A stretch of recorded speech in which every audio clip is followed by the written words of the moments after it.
Behind the southern charm lies razor-blade smiles and hearts of darkness. Monsters we are. You know the rest of that sentiment and the reasoning behind it. The truest lie ever sung. It is not in seeking monstrousness that we stave off the monsters of our hearts and thoughts. We are monsters dead, and truly so. Yet our monstrousness is solely in seeking to live. Seeking to be that most human of animals. Monsters we are. Monsters we are. The better to embrace the truth of our dead humanity. The Coast After Dark is a mature-themed Discord play by Post Server based in and exploring the V5 world of darkness in and around the Mississippi Gulf Coast region. It has a small local population with over 14 million tourists that visit annually. Roughly an hour's time is all that is needed to travel from end to end. The geography and size of the region has created a unique power structure that is formally known as the Council of Twilight. It is sometimes called the Pentarchy. Sometimes affectionate. Sometimes oozing with disdain. Come explore and safely experience the darker parts of the sun-kissed landscape And your imaginations.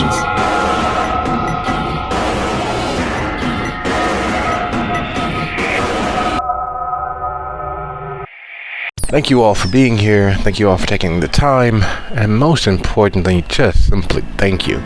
This hobby of ours is, well, can be very entertaining, but it's also one of an investment, time, and energy. And we thank you from the bottom of our hearts to the top of our minds in regards to that.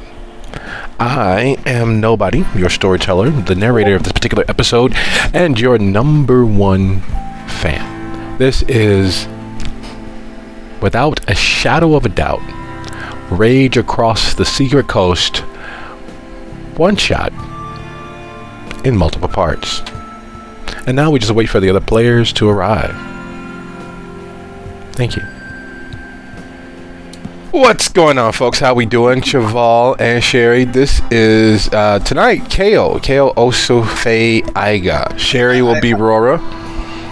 I was just wondering if it's okay for me to drop in and listen later. I don't know if you know this or not, but we are in America. That means you are an American. You parlo l'americano, okay. Not an American. I'm asking about the rules of etiquette around this establishment. I'm not caring about the legalities.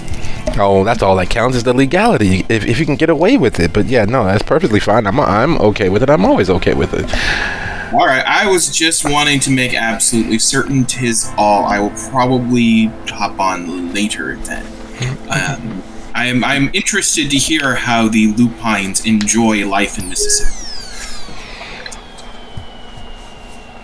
So, have fun. Thank you. And always, Sherry, how we doing? Great. Excellent. This is one of the oldest persons I know. What? Yes. Like 25? 19. That's close. Hold on, this is Sherry. She'll be playing Rora. You'll be playing Kale. I figured that we have a few moments as per usual before official hard start, so we can go over a few details, or just a few details, because that's where the devil lives. We want to go say hi, pay a visit, ring the doorbell, and ditch him. Sure. I am actually switching to my headphones. One moment. 1,000. For some reason, it's not connecting me. Weird. You gotta turn the headphone off that you're on and turn the other one on. Yeah, I know. I'm gonna drop and come right back. All right. I should get some caffeine. No, you must channel your rage healthily. You can't channel your rage artificially. Well, you can, but such is things. How's my voice? Clear? Do I need to move my microphone? All right. Go ahead. Do the test thing. And welcome back.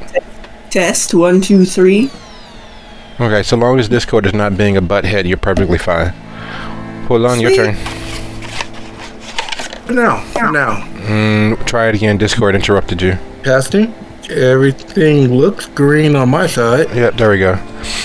At the bottom, if you have, it'll show you like when you're green and when there's interruption in signal. So that's what I was looking at when you were speaking.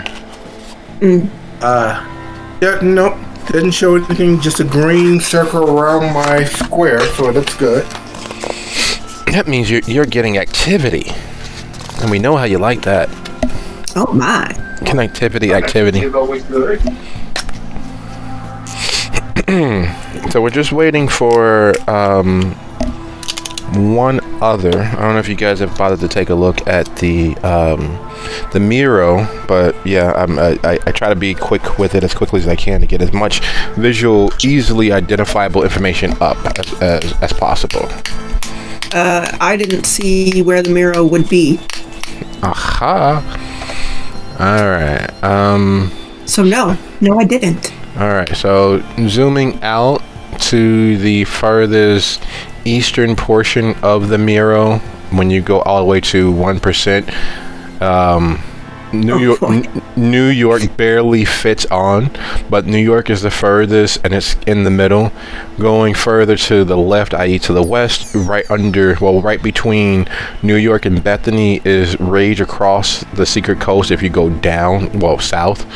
And if you go all the way across from Bethany, you'll see Las Vegas, and above Las Vegas, you'll see Shreveport. Though Shreveport technically should be above Bethany, but that's another matter entirely. Welcome. We care about the Secret Coast. Yeah, I try not to get my serotonin and endorphins from redoing the map and mapping out the coast, because it's fairly involved at this point, and I haven't quite hit on the best way to do it, being as there's only one active coterie of PCs on the coast. Devo. I don't know. Sorry, we just got in from dinner, so I'm stuck. I see. What'd you guys do? After we went swimming, we went to a local diner, Tri-City. Nice. She had pretty good food. They had fish fry for Friday. Apparently, they had just lost one of their servers over the Christmas holiday. So the mood was a little low in there, but they were trying their best. Well, I'm glad that everyone keeping their spirits up, and sorry to hear about the server. It's always tough losing someone, whether it's a coworker or family.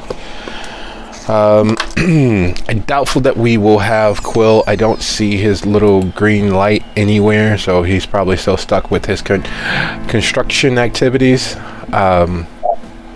We are still a little bit before hard start officially, because the built-in cycle up and get going, the question and answer period, defining a bit of what and who we are in terms of what world we'll be playing in, is what we're going to fill this little time with. Has everyone had the opportunity of looking over their character and getting a grasp of who they are individually? I played this one before, so I know. Okay.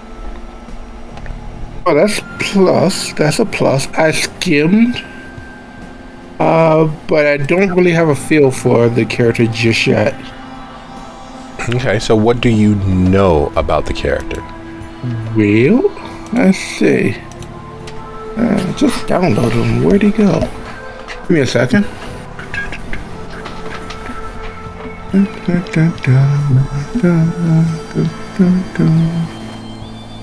Are you using a free pen? Actually, there he is.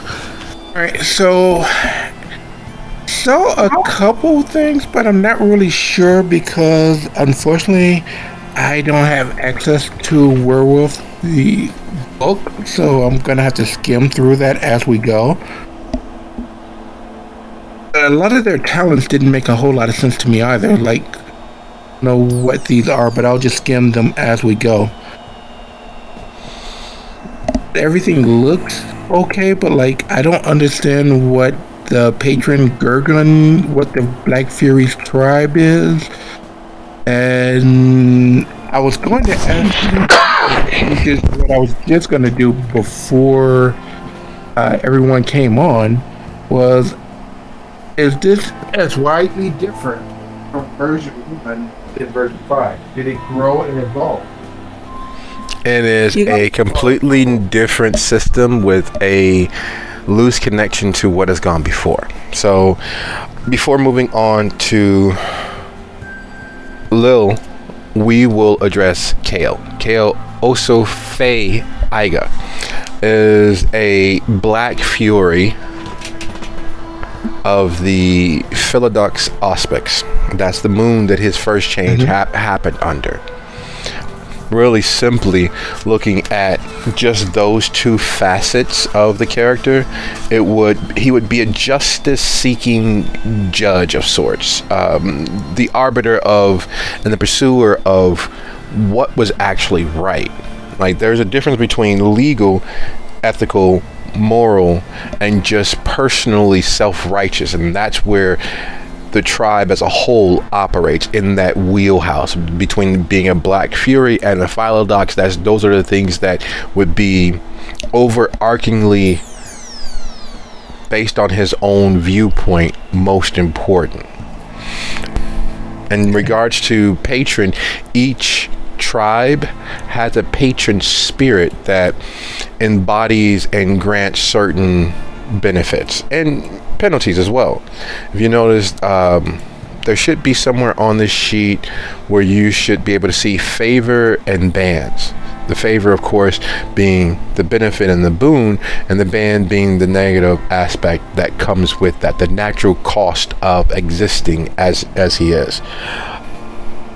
To give you an idea of where he ranks certain things and beliefs internally, you would look for his rating in glory and honor. That's how his actions have revealed himself to be to the other Garu of the area. His pack, his sept, his nation, as it were, because the overarching global multinational aspect of the Garu nation no longer exists as it once did.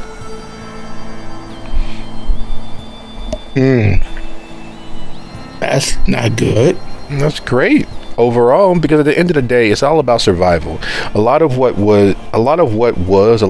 is in regards to the older wolves has proven itself to not necessarily be true. Factual for its time, but not true nor resoundingly appropriate to now. There was the idea that the Garu nation, were the last bastion, the last Hail Mary hope that we would not enter into an apocalyptic reality with Gaia being dead. It was a war on all fronts for the salvation of Gaia, for Mother Earth, Terra herself, as it were. And yet, with all of the efforts, with all the many wars, battles, atrocities done on all sides, but specifically to the Earth, to the planet itself, they lost. We are now in the after. The new normal is an absolution of everything that's come before. Because all of those stories, all of the tales about the Imperium and all of the mysteries that were discovered have proven to be less true, though no less factual. And that's where we will be. In regards to what you see and you say is everything's okay with Kale, is there any of his advantages, his flaws, his rights, or anything on the sheet that actually, because having an idea as to what he can do and what he can't do, having an idea as to what the mechanics behind the story are, is going to be fairly important, because you're going to have to keep track of that. You're going to have to say, hey, at this point, keep in mind that I have I would like to try, I don't know which all rights he has off the top of my head, but one of the rights that's usually picked is pack patron. It's called right of patronage, where you forming a pack, a new pack, an old pack, or a rededication of a pack as a core unit would need this right to speak with the spirits that abound in every facet of the world around you, so that you have a patron spirit for your pack. Because without the patron spirit, a lot of other things that could happen and shouldn't happen will flip places. Gotcha. Okay. So are there any rights, any advantages, any flaws, anything that you know for a fact you are going to have to go try to find on the fly, because you're going to need to have these quick, rapid memory in regards to using them. That is what I'm actually doing now. I'm popping on different servers looking for the werewolf book so that I can have that information so that I can say, okay, and I can skim through it. I just haven't gotten there yet because I was listening to what you were saying. I can help with that. I'll DM you. Okay. Give me a sec. All right. Appreciate it much. All right. Do you need it also? No. You were asking me, right? Or you were asking Ernie for visual. Ernie. Aha. Nope, I am good. And speaking of good, that brings us to you, Lil. Who are you? Lillian is the oldest child of 3. Single father household. So she kind of took over the mom role for a little bit. She is very much the cool auntie on the block. She's the random kid out looking a little scruffy. Hey, do you need some new sneakers? You need some school supplies? You want to come over to my house and eat? I got extra food. Even if they don't have a lot extra, but still try to make sure the kids and the older people in her neighborhood are taken care of. She's always kind of been drawn to death a little bit due to her best friend in high school being murdered. So now she works as a reconstructionist and cosmetologist at her local cemetery, making sure the dead are shown proper honor and going and before they're buried. So that's kind of her thing. She's a little weird in that regard. She'll talk to the dead. She'll sing to them. As far as her wolf side, she's very much trying to be that counterbalance to the rage because she understands how deeply rage goes. She has her own pool of deep-seated rage due to the death of her friends, so what she tries to do is balance that in others and herself in doing so. That's just kind of her own little bit of a personal mission. She has a lot of power dealing with calming others and pulling others to herself. Does that work? What tribe is she? Silent Strider. Okay. And what's her auspice?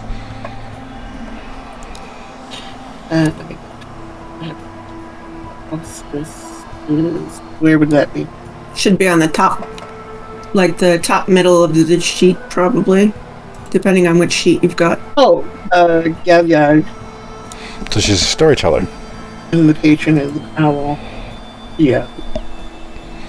So if we were to parse it down to that being the predominant factor, she'd be a horizon-seeking storyteller, someone who brings tales from the edge of light to where we are, to where she is. And whether that's physically traveling far and short or near and dear or just into the far wilds of the imagination, she escapes, runs from those places to where she is, bringing with her tales, and in this case being her method of delivery, a song, bringing songs and tales and epics and musical form to where she is through the power of her voice. And with that in place, with patron saint the owl, with her being a silent strider, Gautier, a loving individual of her particular area. Where is her area? What pack was she part of, or is she part of? Waveland pack is what I have her being part of. Nice. Excellent. So she's like in that area. All right. second bite of the apple. Rora, Kale, with that example there before us, where does that leave us with Rora? Why did she change her name? Her name Rora is actually a given name. For her tendency to jump out at people and yell roar while being human in like a store or something, just to cause a little chaos. Usually she only does it when she's trying to do a distraction, but you never know. Rora is a Ragabash ghost council. The Ragabash are like the tricksters, and ghost council are seekers of secrets. She is a fairly social wolf. She's a biker, and her motorcycle is cobbled together from the corpses of multiple other motorcycles.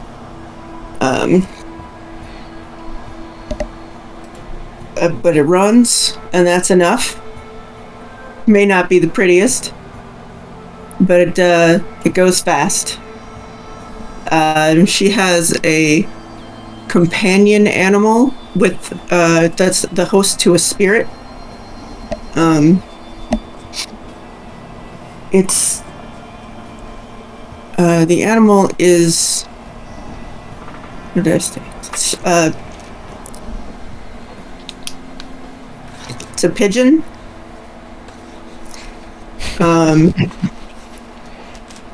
And sometimes she's not sure which pigeon that's around her is her pigeon. So she just assumes it's always there.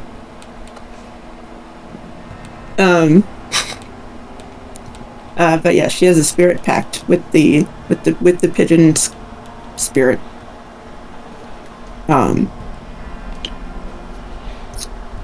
When she was young, she was actually pulled out of potential danger by the local pack in Gautier, who had been able to detect that she was about to go through the change, and so they got her to a safe place where they could teach her how to werewolf without, like murdering anybody.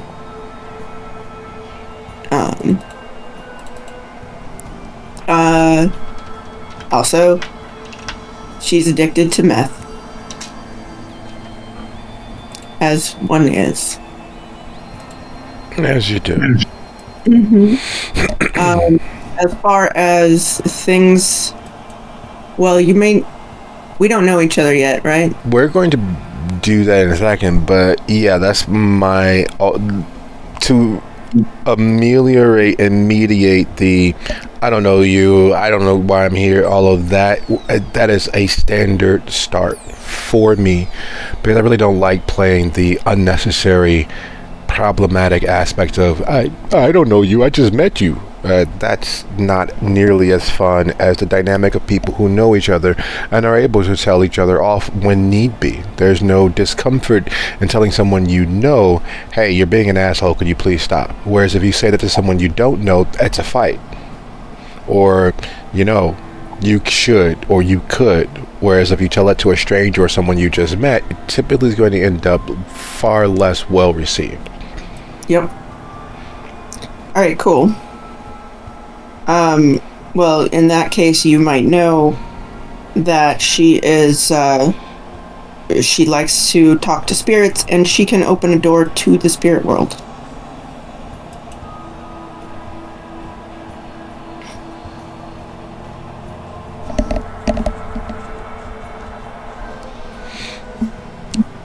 All right.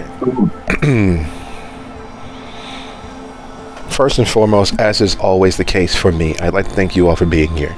This hobby is not necessarily the easiest because it does require an investment of time, consideration, and trust in yourself as well as those of us who play with you. So, as always and eternally, thank you all for being here. This is, without a shadow of a doubt, one more time for the record, two more times for the glory, Rage Across the Secret Coast, a one-shot told in multiple parts. Whereas normally we spend the first few moments gathering ourselves and painting a picture as to where we are. That goes without saying, so we won't bother with that. We are on the secret coast of the continental United States, the Mississippi Gulf Coast, a place that is equal parts Caribbean vacation, poverty, and all of the spooky believed aspects of New Orleans. In fact, one of the many portions that the locals hold as a point of pride was Mardi Gras started here, you know. While New Orleans, of course, has the title of the Mardi Gras capital of the U.S., it is in fact very much a Mississippi tradition. It is very much, in its actuality, the home and the originator of the Mardi Gras.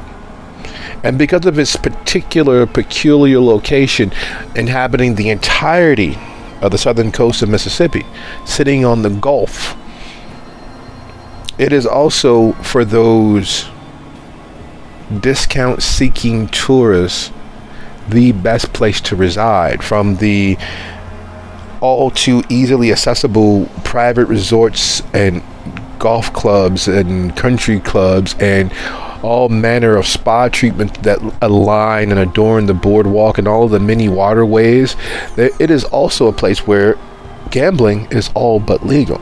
It's one of the best kept secrets of the area.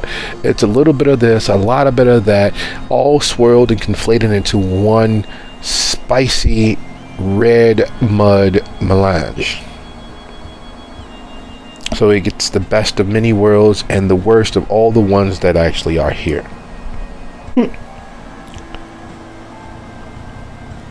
With that being understood, it is also far different than most other places in regards to the supernatural tapestry that we will be diving into. It is a highly congested, compacted bit of the South. All of that antebellum charm and quiet mutterings of Lord bless his heart. Well, it's damn sure lucky you pretty. And all of those very well phrased ways of calling you all sorts of names, except for a child of God, in the nicest possible way. That extends into the world of the supernatural. There were 5 recognized packs of the area that form the Sept of the Secret Coast. There are power places, locations spread throughout the entirety of the coast. But again, due to its peculiarities, you can reach from one end to the next, right into the heart of New Orleans in about 2 hours, going from end to end, east to west and west to east. So there are lots of overlap, lots of overlay, and each area, each region, each space carved out for packs is also part of the contiguous whole. It changes how you operate, being so close and laying one atop the next. So while it is a unified Sept, there is still personal issues, small things that each pack had been very, very good at. That all changed somewhere around the earlier parts of 2023. Somewhere between January and March, several things went awry, one after the next. Several elder Garum falling prey to Hogloss or Horano, the rage and the depression that overcomes many. It's hard. Existing as you are, separate from yet party to everything that caused your people to begin drying up and dying. The hope that tomorrow will ever be worthy of your presence, disappearing from many eyes. The why bother, or one glorious fight more, because if I'm going out, I'm going to go out with my enemy's throat in my teeth. I'm going to die in one final glorious battle, because that's all that there is left. We lost. We got our teeth kicked in. We failed not only ourselves, but our pride, our vanity, and kind of importantly, Mother Earth herself. And while that had been held off and been staved off, more and more of the members of the Sept gave themselves over, lost their way, disappeared into the dark to never come back. So many of the packs, many of the members of the Sept, fading into obscurity, disappearing, giving up the hope, giving up the perseverance required to exist as you are. It was your own little Ragnarok. It was all of the ingrained enmity for the end of things that humankind has, combined with the ever-shifting, rancorous nature of the spiritual world, which some of you have access to. In short, it all became all too much for many. You three have managed to hold on to the faith, keep the fight alive in your own individual ways, to keep the fires burning, keep the lights on, and make peace within yourselves as best as you can to continue on, whatever that's taken. And for you, Lil, what has that taken? What has that required?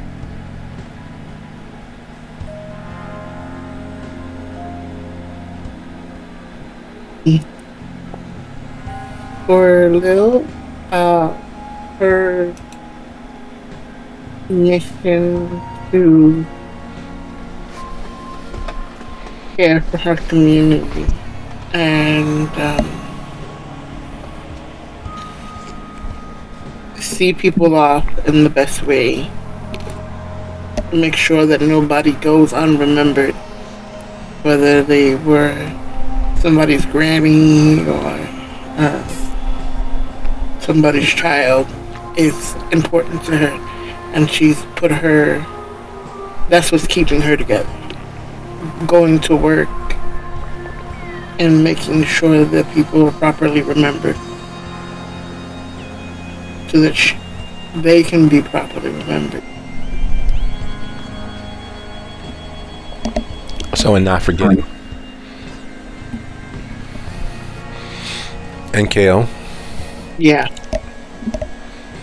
Yes. How have you managed to keep the fires burning? How have you managed to not give yourself over to that depression and that anger and that rage? How have you managed to not become one of the lost ones? Kale has thrown himself even more before his change into social justice work. Any and every fight will do, as long as the outcome is, whether it's a march, whether it's a protest, whether it's a riot, he's thrown himself in with an impassioned plea that someone, everyone, something will happen where he will have a positive influence on his sphere of influence of people around him. He's going to do something and help others. That's the only thing that drives him at this point.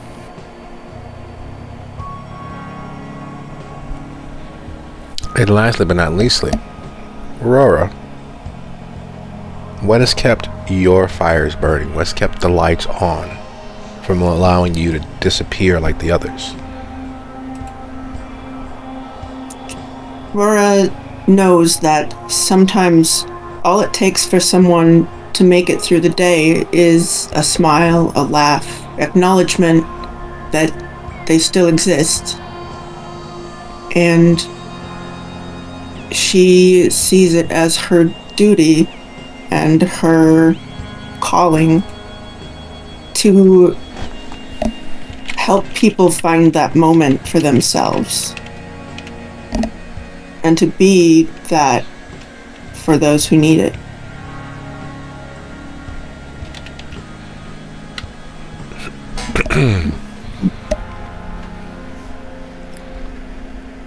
That's a very, very good thing.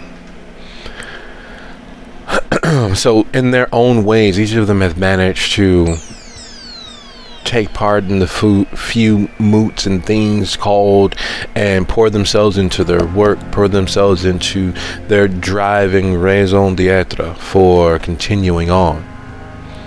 They've been amongst the few of the several packs that have lost members to this, that, and the other, but all indicative of either falling to that mindless rage or falling to that void-like depression time and time again. One of the brighter spots, one of the brighter aspects of the Sept of the Secret Coast has been Rebel. Rebel is, to put it plainly, an irascible, dirty, old man trapped in a matron's body. Rebel has been on the coast since, well, the coast was anything worth noticing, if you hear her tell it. She has been the Sept Leader time and time again, not because she is the smartest, nor the fastest, nor the strongest, nor even the most intelligent. She'll tell you fine and true that while others stood in line 2 or 3 times to get a few cents to rub together, she was busy off doing other things more interesting. She has just enough sense to know right is right, wrong is wrong, and everything else can go fuck itself. Hell yeah. Rebel is, to say the least, a character, a mother to many, an aunt to others, a caring soul in the mirror to that unwillingness to go quietly or explosively into the dark. One of the things that she often says is, only difference between victory and loss is the one that stops. If you dig far enough, you may not reach China, but you're gonna find some gold eventually. Just keep on digging. And if you get stuck down in the bottom of a hole, don't worry, I ain't gonna toss no ladder. You might bust your head with that, but I will hop down there with you and we can have a conversation or 3.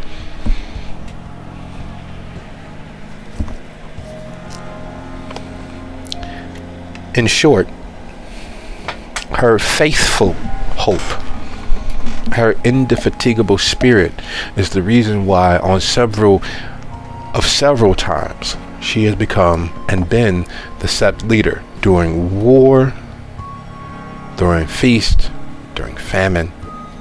Her careful, steady stewardship, her willingness to not give in, to not elicit the most easy, negative, destructive aspects of being a Garou has always been her saving grace. So it was with all due haste, all due rush, all due, some would say panic, others might claim fear, yet still others might say something worse. That when the call went up, that no one had seen Rebel, that no one had heard from her, She ain't come sniffing around nobody's door. She ain't knocked on nobody's window. She ain't grabbed some of the young pups who have just come into this thing of yours for a night, embracing what they are, the whole of what they are. Yes, we destroy. Yes, we are natural warriors, but there's more to us than the fury. We are neither animal nor spirit, but a combination of the two. And when the murmurs turned into full out lip to ear whispers to calling out, has anyone seen Rebel? You three were pushed across that line, voluntold, partially from your own hearts and the natural honor that exists there, the care of having had those conversations with Rebel, the real fact that for all of your similarities, one to the next, there are a huge amount of differences and problems you all bring with you into this state. Not like anyone could have known you were as you are, but once you realize what you are, a damage or a danger to those around you if you were not careful. A loser who persists on past all semblance of rectitude and rightness. A savage, cruel beast, a warrior without a war, a fighter with no blade. It could easily become too much if not for those several conversations had with Rebel over the years and months of your existences. Without her careful stewardship, with the night growing ever longer and darker. So, getting to Rebel's place, getting to hopefully find what, if anything, might have been. Hopefully it's nothing more, nothing too important. Maybe she fell down and broke her hip. Not that that's likely, but still, there's a chance. Who's to say? Especially, out there just off the river, just past the Biloxi River Marsh, up near the Biloxi Eagle Point Children's Park, somewhere over there off Shore Crest. The last house just at the end of the lane down Webb, right there at the mouth of the little creek turn in, all by herself out there, and all of that little great bit of natural wonder that exists where the river roils and turns and makes its own way where it makes its own way. She could have got stuck in the mud or something. Anything. Hoping for something more mundane, something easily identifiable. So getting there to Webb Lane, there just west of Biloxi, east of everywhere that's important, past Lorraine Road, just off the 10, there in that almost swamp, almost marsh, almost habitable little bit of space. How do you all decide to get there?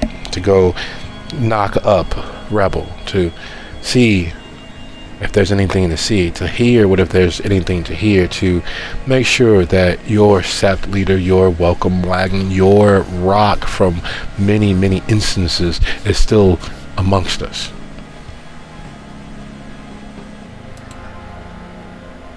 Well, I just drive over to her house. So loud and direct and big and bright as you ever are, you decide to take the roads all the way over there. Down the 10, down around Lorraine, up through the back of beyond to find Rebel's place. What about you, Lil and Kale? How do you all get there?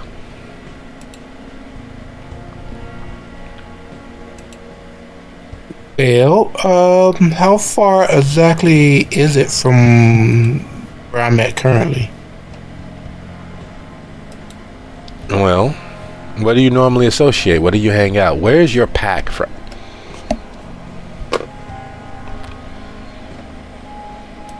I would probably be at a march right now. I'm pretty much making contacts with more and more activists. That would be pretty much what I'll be doing right now. As far as pack business, I'm always around. Not close, but always around. And It says I worked out of Dill.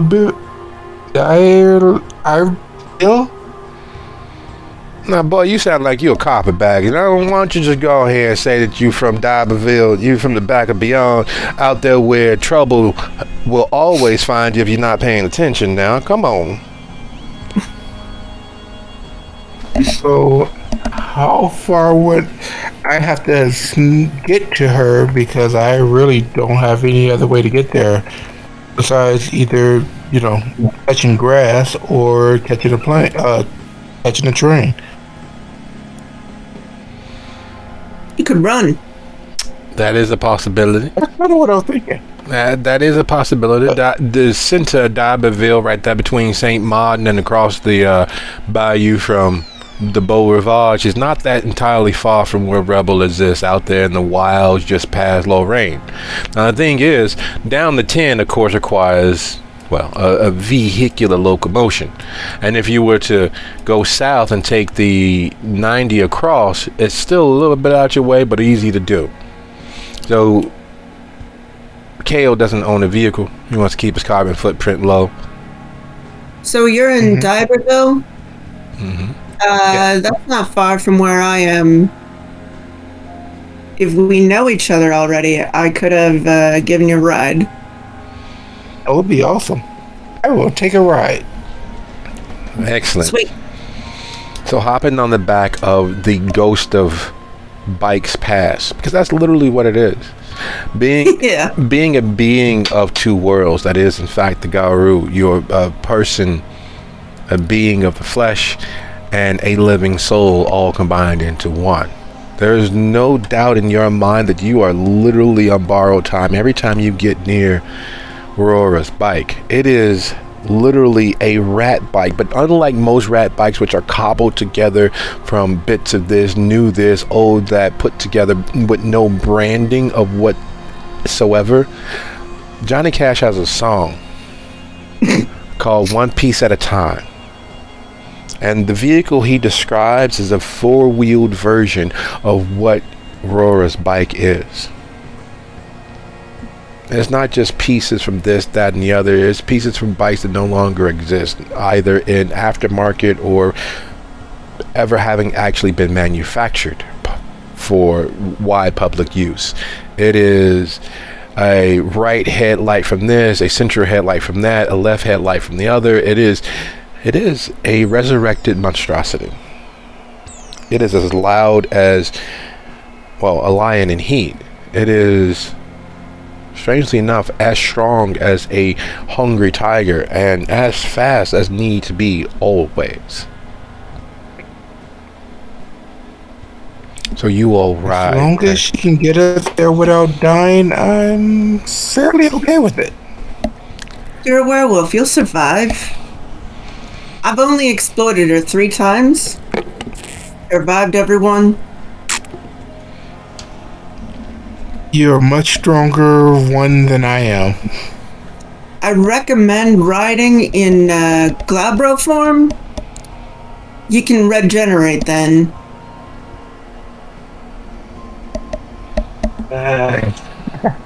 That's the not quite human version.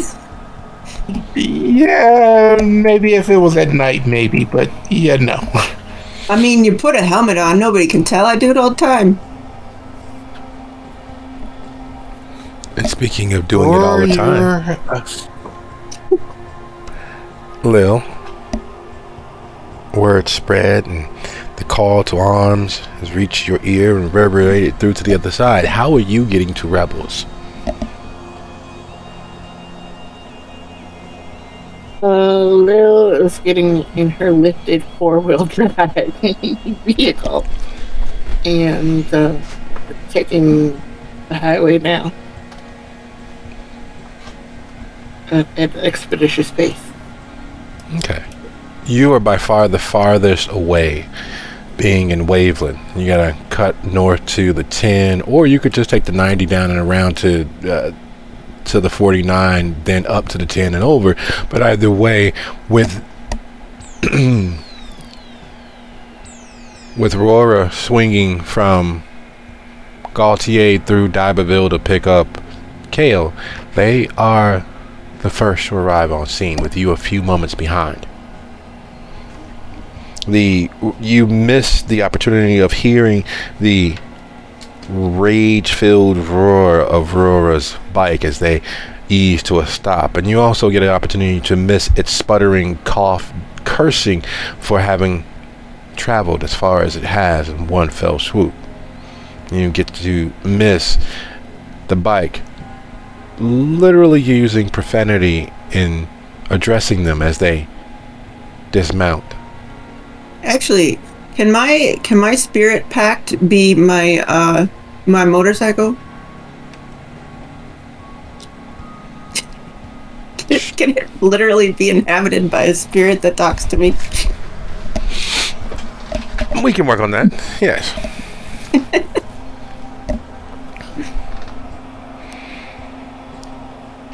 So, despite being a creature of two worlds, a being of this world, the next, and so forth and so on, that is the standard Garou, there's a certain expectation when you get to Rebel's house. There's always something to eat.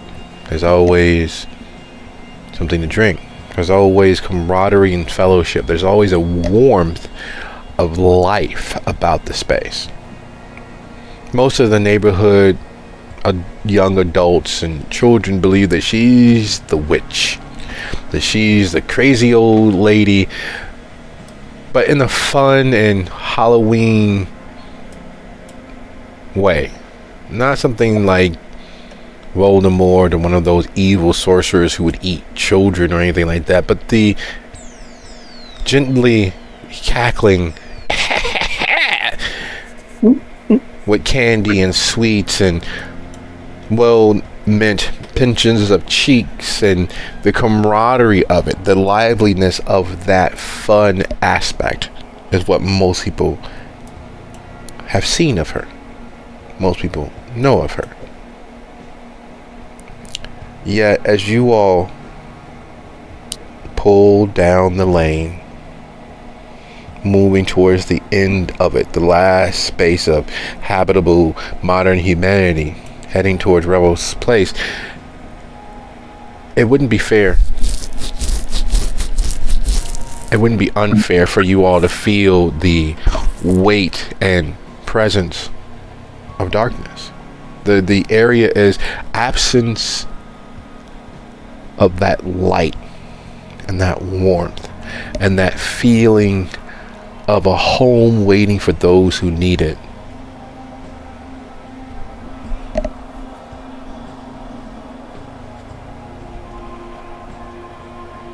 Well, this ain't good. I mean, maybe it is. It's probably fine. Definitely fine. Kale starts looking around very carefully just to see what's going on. Is there anybody out of the ordinary? Anybody looking at us, watching us, paying a little too close of attention? No, unfortunately, one of the many things that has been aggravating and innervating about the rush towards constant communication through technological means, less and less people are aware of their surroundings nor offering of care to their fellow living beings. You've watched angrily as you were, there were 3 ever-growing, larger and larger protests outside of the Ballard Duncern facilities throughout the coast. They have buildings here and buildings there. They sponsor wings for city colleges. They have an entire campus part of the Mississippi State University there in Biloxi. They do lots of publicly good works, yet their history, yet the foundation of their businesses are embroiled in people moving and the foundation of this nation. Their banking practices were linked to the genocides made possible during World War II. Everything about them very much seems like the evil empire from the Jedi. And so you and several other members of the community activist network here on the Secret Coast have been trying to draw public attention to it. While the last that you all arranged, there were people on their cell phones taking selfies instead of bringing signs, instead of offering drinks to those who were actively protesting, instead of filling out or signing their name or putting any sort of actual interaction. There are people walking by with their noses in their phones while their little rat-sized dogs took craps where people were trying to sit and take a break from the heat during the middle of the protest.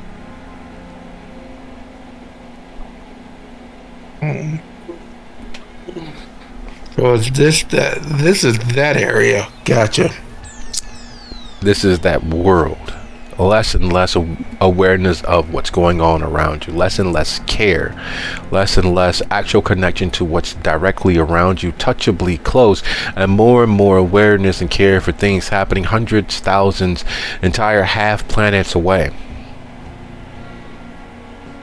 So as you ease down the more communal aspects of the road and catch people sitting in their front lawn or leaning against their car or pretending to mow their lawn, but really just working and walking with their nose in their phone, or absolutely, mommy, look at me. Darling, yeah, that's fine. Yeah, that's nice. Keep it up. It is a reminder as to how far the semblance of community has fallen. How far the actual physical touch and interaction one to the next has lapsed.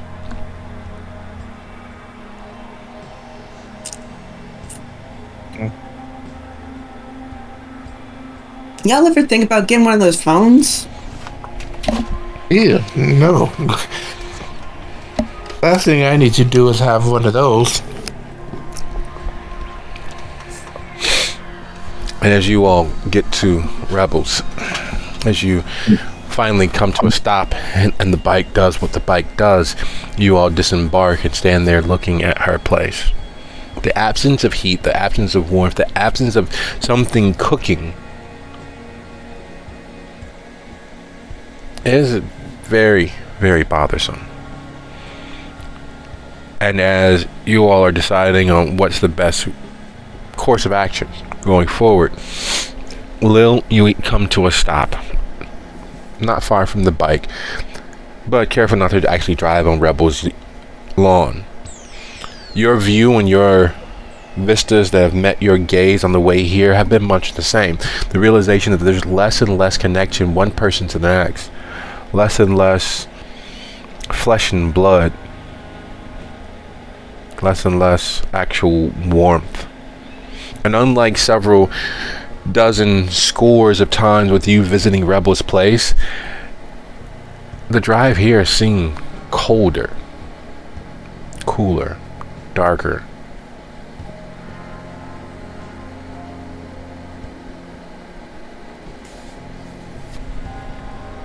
And take the deep breath and opens up the car door, sliding out.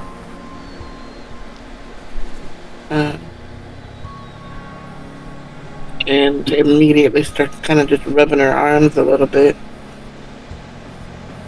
Listen to the other two. Hey! This don't feel right at all. Hey, Lil. So, How goes it?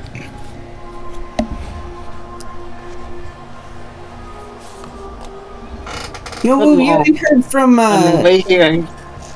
Rebel, have you? No, that's why I'm here.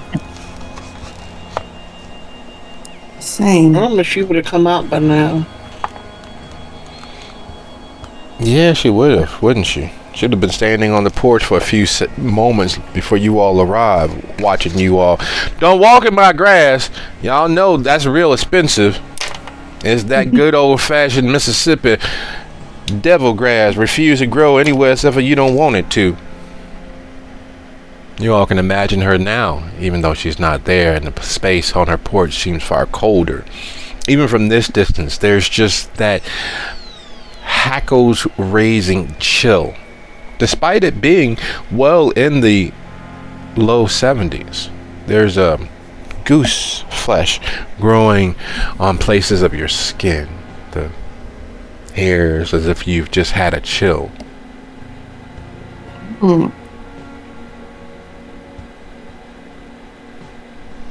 Well, think she'd mind we took a look around?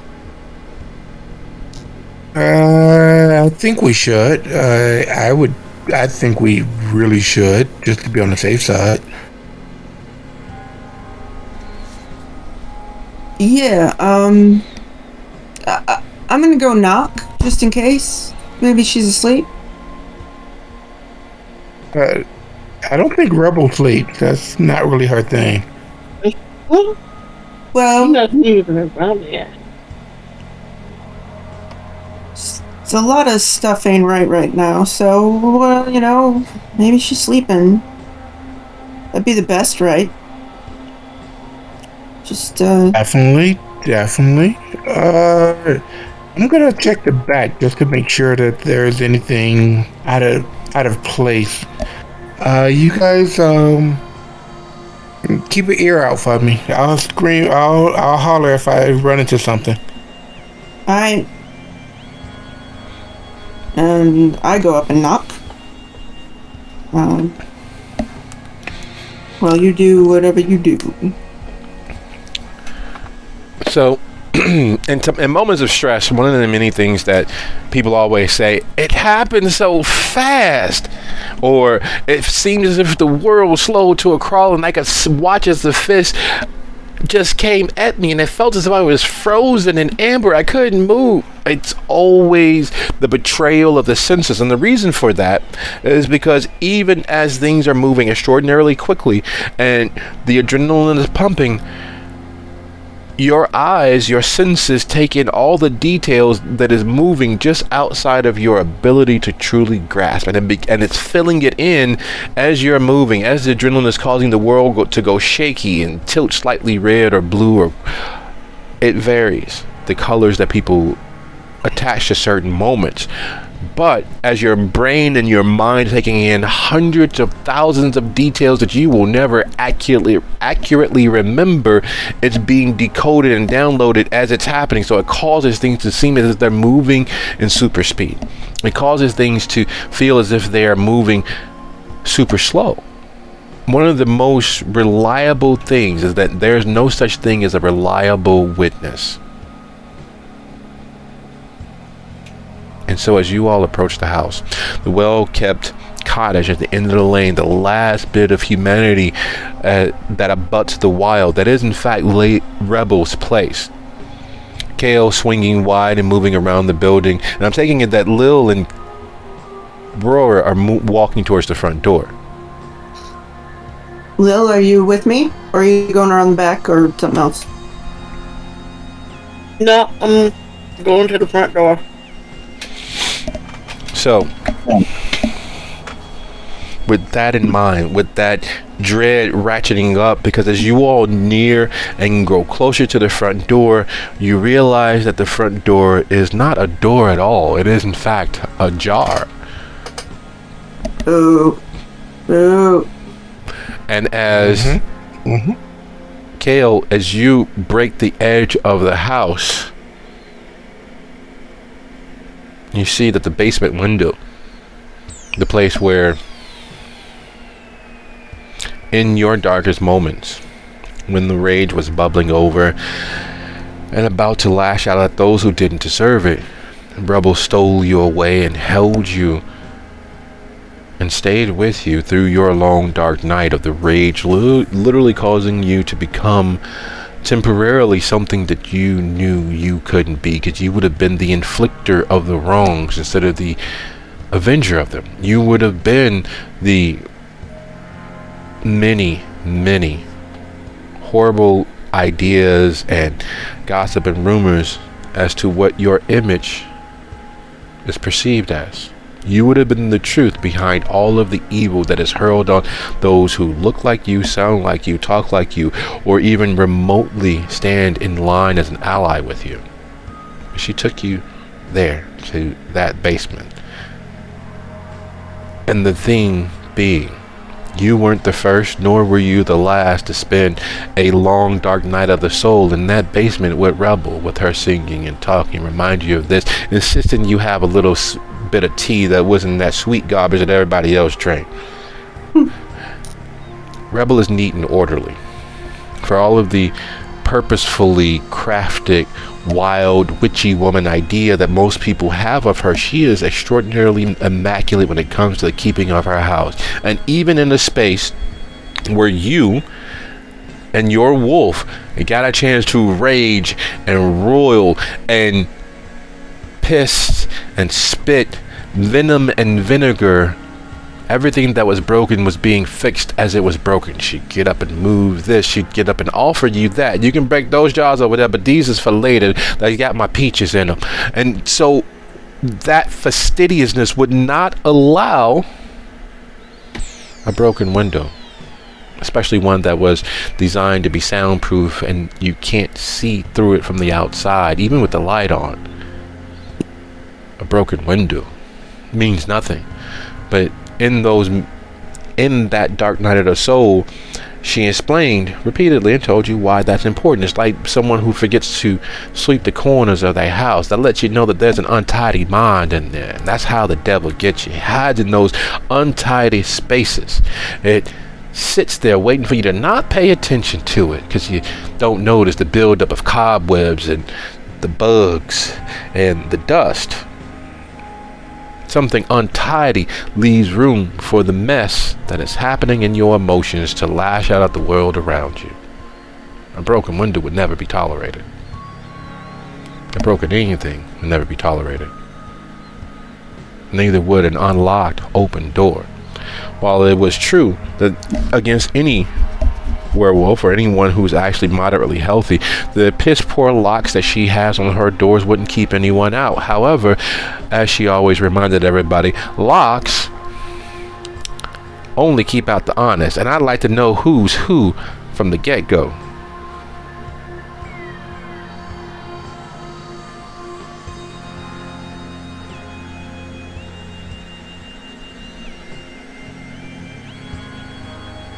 Hill lets out a low whistle. Is the glass on the inside of the house or the outside? It is on the outside. The glass is in the grass that she maintains religiously, ruining her flower bed just past the window, closer to the street. Trampled and broken stalks of this and that, flower bulbs crushed. Okay, is there a way for me to track the pattern to the street? Is it like going back around the house? Is it going further into the area to like maybe where a car would have been waiting? Broken towards the street, and unfortunately with a well-watered lawn, a well-maintained and manicured flower bed, there's not much mud or anything that's tracked out there. There's just the broken path of something moving through. In that direction, right? Yes. Okay. I go back over to where the ladies are and let them know, hey, this is what I found. And how do you let them know that?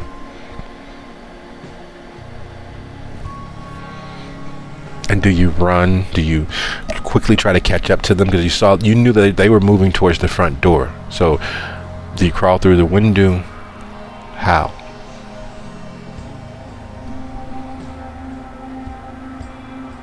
What time of day is it? About 3 p.m. Anybody in my general vicinity that can see me crawl through the window? Probably. Not that they probably be paying attention. Hard to say. Hard to say, but I'm not taking that chance. I go back around to the front of the house and go back in and I run around the house to get back to where they are.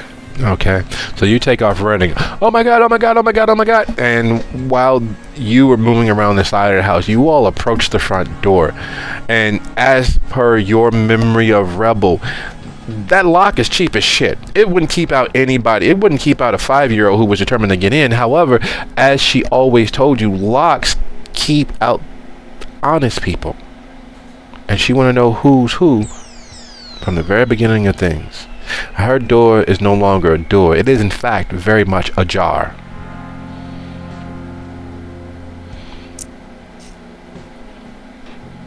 So, Lil very carefully reach out to Aurora, put her hand on. Hold on for a minute. So we go walking into something, and she will use the right of kin seeking, which will allow her to track kin by scent. Yes. It will allow you to track kin, i.e. unshifted wolves, new lupine, new garu, before they've had their first shift. You'll sense and smell all of the scents about them, all of the soon-to-be ferocious soul power of them. It wouldn't help you with an old wolf. And as you tap into that ability, because Rebel being Rebel, there's a... Would you be so kind?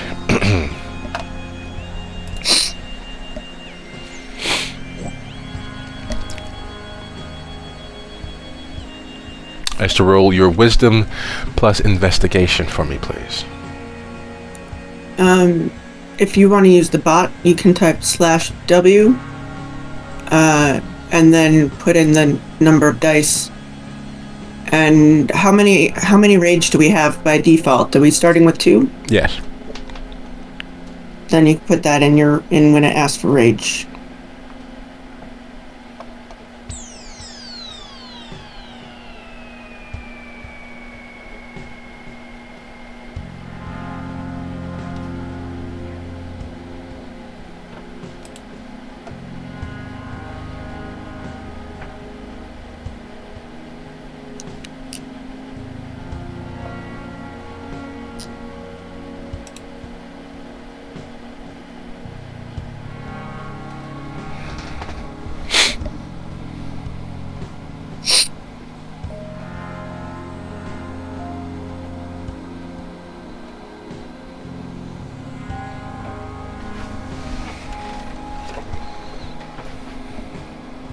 Okay, do I have to add the 2, or is it already set?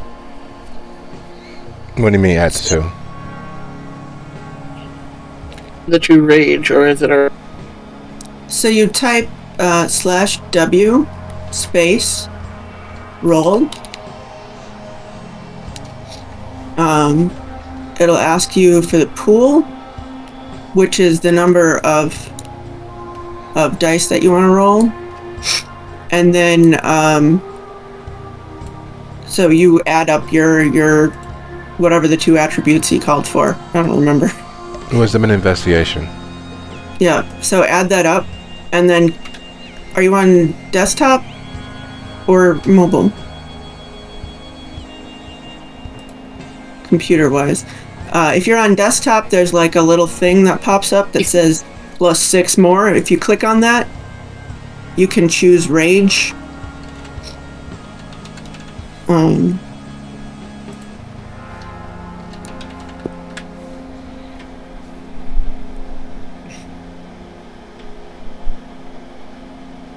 So that's what it looks like when you click on the +6 more. So, like, say you have 6 dice to roll, so there you go. There's a scent that new wolves have. It reminds you, Lil, of when you were younger, right before your mom left, and she would always tell you, y'all can't be running all in and out of here smelling all like outdoors. It very much has that essence to it, that freshness and wildness, that untamedness to it. And there's no way in God's green earth or his colorful imagination that there would be any new wolf in or about Rebel's place. There hasn't been a real actual Sept gathering in about 2-3 months. There hasn't been any new wolves. And yet, the place smells rank. It smells as if you have walked into a nursery that was cared for by the filthiest of nurses. There's old milk. There is the stench of outdoors, outside, wildness at play. Used diapers and all manner of unsavory scents that children leave behind. Babies leave behind.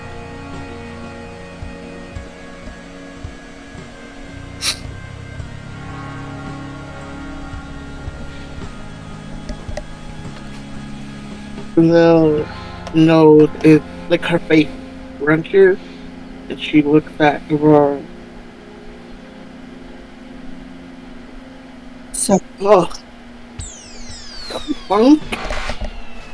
Just, oh my lord. It smells like rotten babies. rotten baby. Rotten, like, dirty diaper and ass. Like, Oh, snap. it don't Dead. smell like her house normally smell. It's almost the antithesis of her normal smell.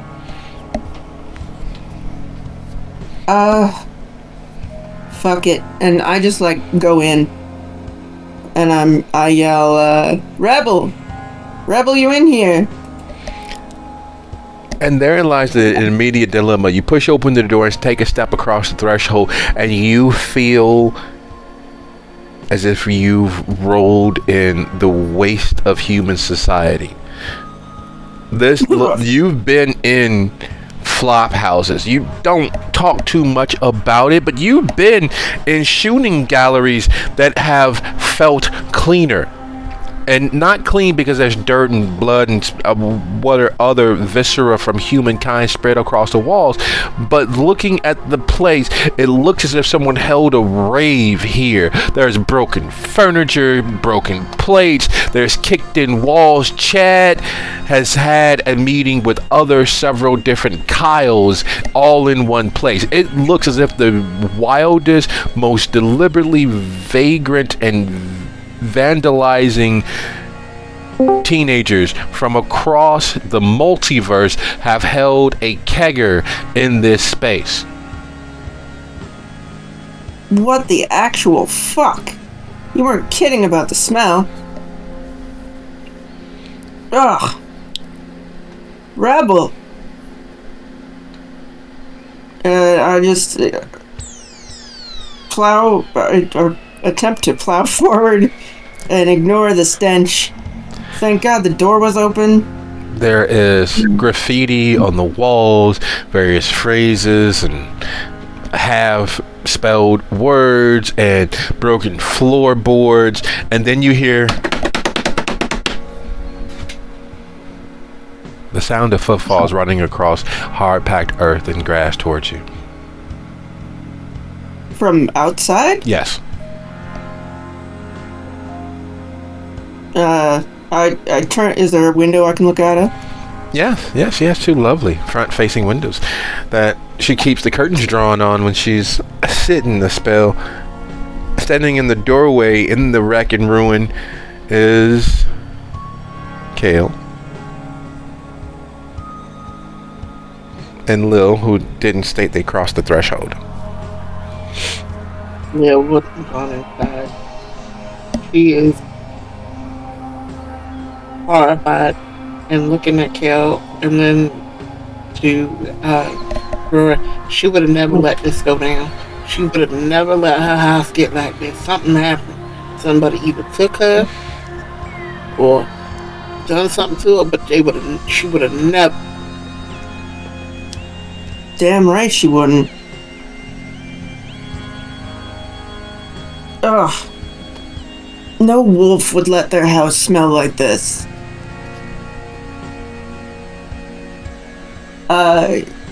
I'm gonna start opening doors, looking for... Let's see, I don't think I'm any good at investigation. Oh, I am a little good at investigation, because I like to uncover secrets. I forgot, I'm a horned serpent. So I won't plow through and destroy all the evidence. I'll move a little bit slower. Try not to destroy all the evidence. And I would like to basically open all the doors, see that are intact, I guess. See if there's anything I can find that would indicate what happened to her as opposed to what happened to her house, which clearly shit happened to her house. Okay. Sounds like a plan. Go ahead, give me an intelligence investigation roll. While this is all happening, Kale, Lil.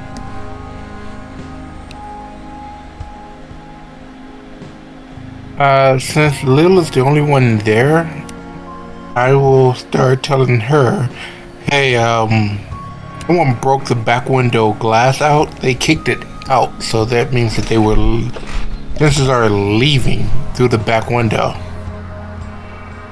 And you can see kind of like people moving in that direction. He points in the direction of where, like, it probably would have been as they were leaving in that direction. So what it looked like is you saying somebody was in the basement and broke their way out the basement and then headed off. Yeah, they broke their way out the basement and went in that direction.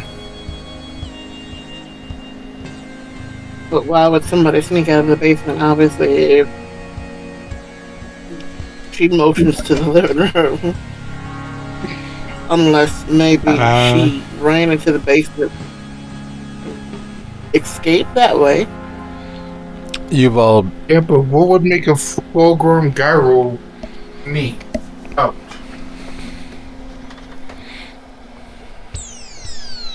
You've all been in that basement. You've all had your dark nights of the soul. You've all had those moments where Rebel sitting with you as you raged and racked and vented and poured out all of as much as you could of that enmity of mankind and wolfkind, and the fact that no one seems to care or seem to care. You've all been newer wolves under Rebel's care.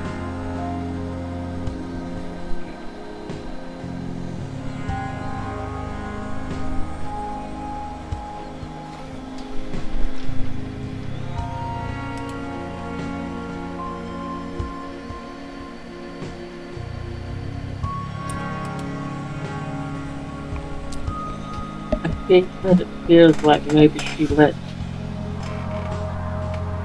somebody in here trying to help them and then they ended up hurting her.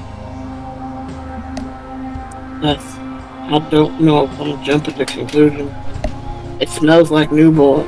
It smells like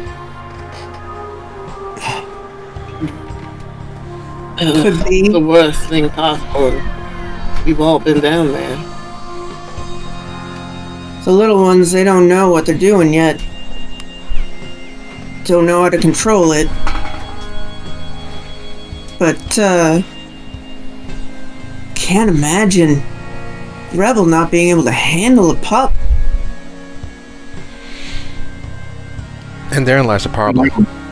Therein lies a very real problem. As you've been ear hustling to them talking out there in the threshold, you've also been studying and looking and inspecting and putting one and one together to figure out what exactly fucking happened to Rebel. because that's literally what is foremost on everyone's mind. And as you've been inspecting and looking, there are one of the many things she does to help newer wolves. There are carvings at various places throughout her house, teaching each of you who've had the opportunity of being brought into an understanding of what you are through her help and assistance, that teaches you the claw gifts and glyphs of your kind. So at various places, depending on what was moved where, certain glyphs are revealed. It's a treasure hunt. It is the real aspect of getting that dopamine and endorphin hit from successes and victories, and finding these small things. And with everything being in its place and having a place, it is in fact far harder than most would give credit for, especially with those heightened senses and that awareness that you all are gifted. The world is brand new right before and right after your first change. Everything's more vibrant, everything's more impressive and depressing. Everything is far more sensual, not sexual, sensual, pertaining to each and every one of the senses. The ridges on your fingers from your fingerprints, the feel of your own skin, the soft velveteen fuzz or hairy hirsute wire of your hair type, the feel of the spring breeze actually caressing your skin. All of that is overwhelmingly new, along with the stench of humankind. People who have only ever eaten anything greasy, fried, baked, broiled, all of that leaking out of them. All of their past sexual exploits because they don't wash properly. All of their wild nights out drinking, carousing, and doing other things, just pouring out of them, drowning you in all of that sensorial overload.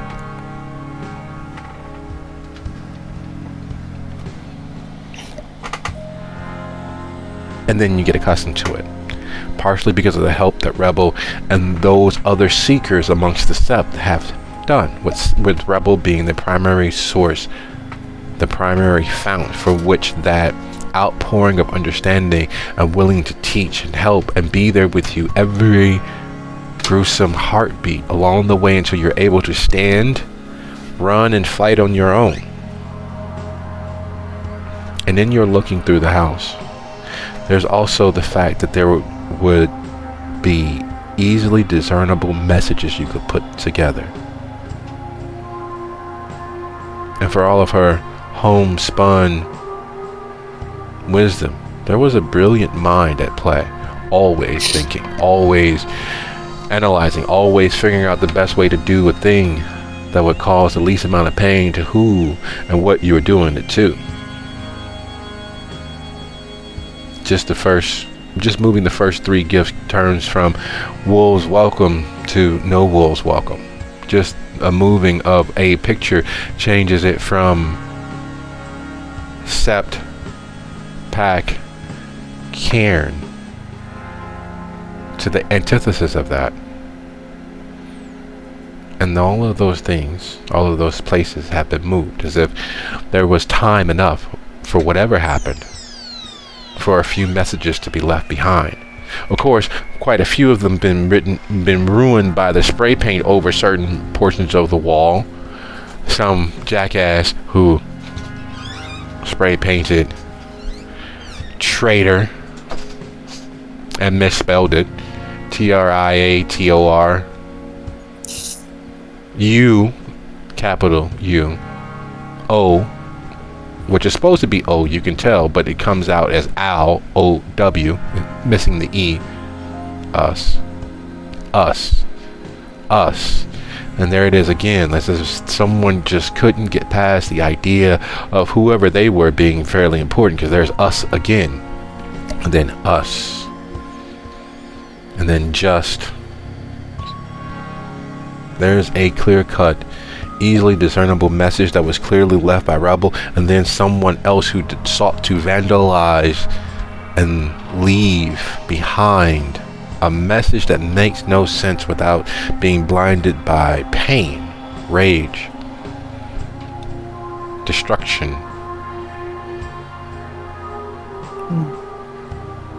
There was clearly a fight that goes without there ever being any considerations of it. Because Rebel wouldn't let this happen. Not willingly. Not without being laid low herself.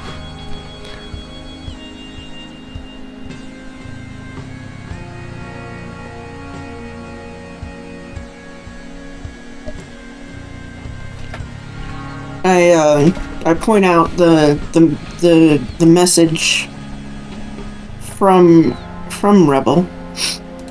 And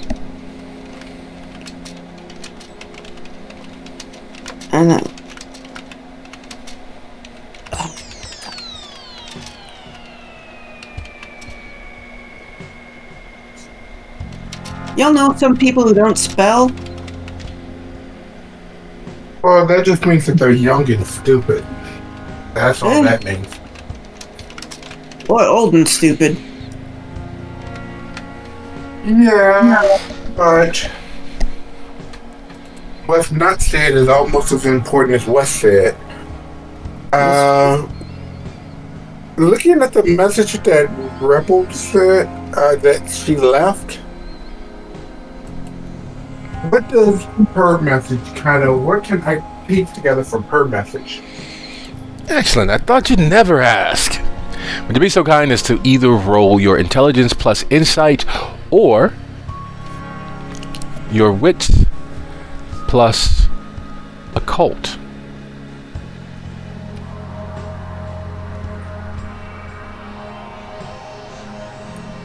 Alright. Alright. So I'm gonna fail this really hard.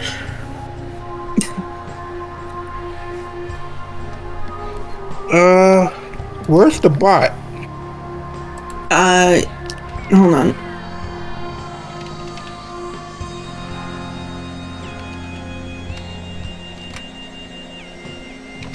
Whoops. Oh, Kale isn't in the dice channel. Kale, how are you I not? don't have a dice channel. How are you not in the dice channel? What's wrong with you, sir? Please go to the dice I channel. got turned away at the door. Well, these things happen. You didn't pay the cover charge, so you're lucky you didn't get thrown out anyway. No, you know how that goes. There we go.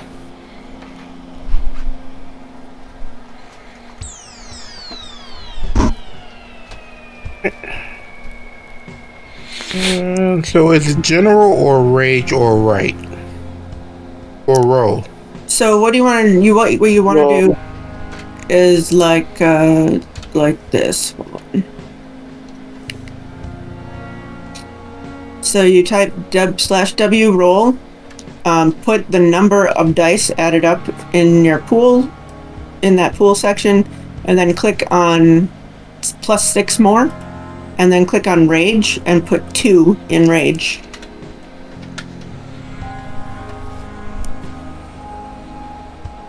Okay. Anything else, or difficulty? As high as you possibly can. Just use 0 for your difficulty. Damn.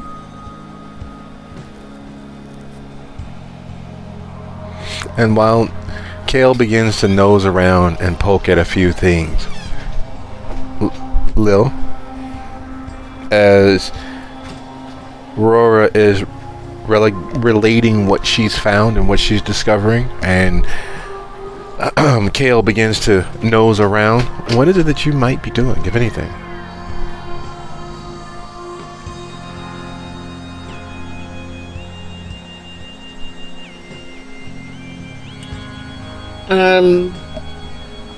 Lil is going to stay close to the door so that she can make sure that they don't get snuck up on by anybody. Nice. Because how do they know that whoever did this to Rebel's house might not circle back around. Okay. That's what she's concerned that they might eventually get snuck up on, basically. Okay, sounds like a plan. Would you be so kind as go ahead and roll your wits plus either awareness or larceny? And while you make that roll, as you begin inspecting the messages, Kale, as you begin to put one thing together to come up with 11 and then 22 and then 181 all over again, several things make themselves very, very clear in the message.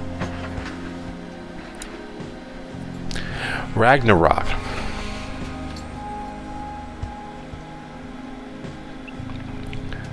Fenris.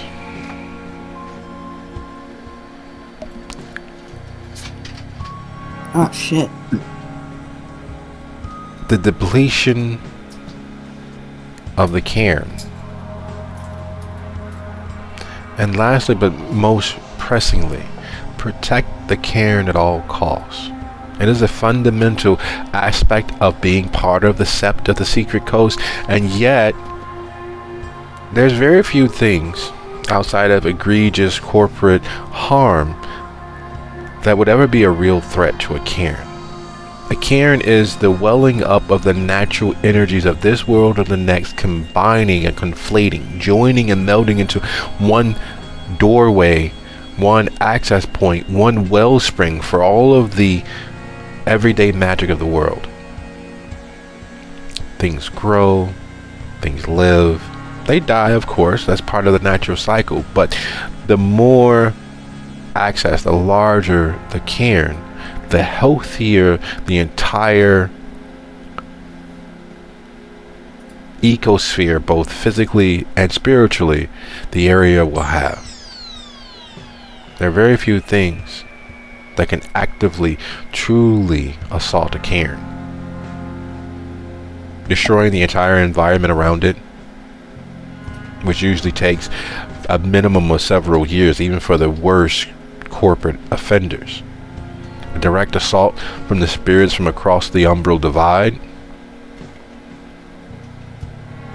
and then other supernatural beings such as Garu.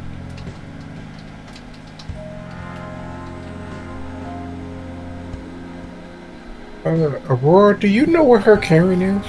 Yes, you all do. Yep. We should go get check there, it out. like, now. Yeah, she said protected at all costs. By the way, is there any group that you guys know of that's Ragnarok, or any like young group who's trying to make a name for themselves?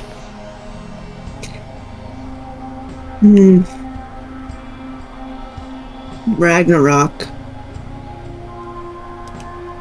There's Stuff like that.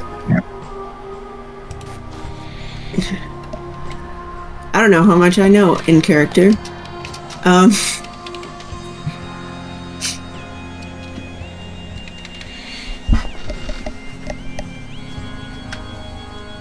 Well, how much do you? How much do I know? There are werewolves. Well, first of all, we should be prepared because there were at least three other wolves here. Not new to fighting. They definitely knew what they were doing when they tore the place apart. And I worry that it could be... What the fuck are they called? The Silent Striders? No. Remember in this edition.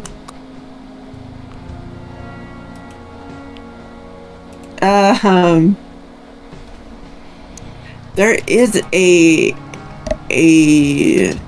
clan of werewolves that is opposed to all good werewolves. Well, Okay.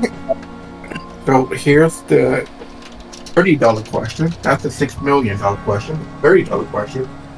What would they have to do with Rebel, and what would they be calling her?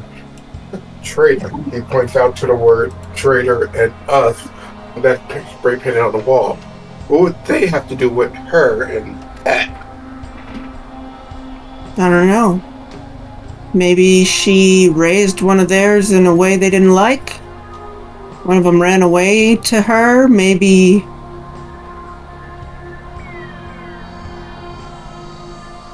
I don't know. Okay. Anybody have a camera? A camera? Well, I would if I had one of those fancy new phones y'all don't like.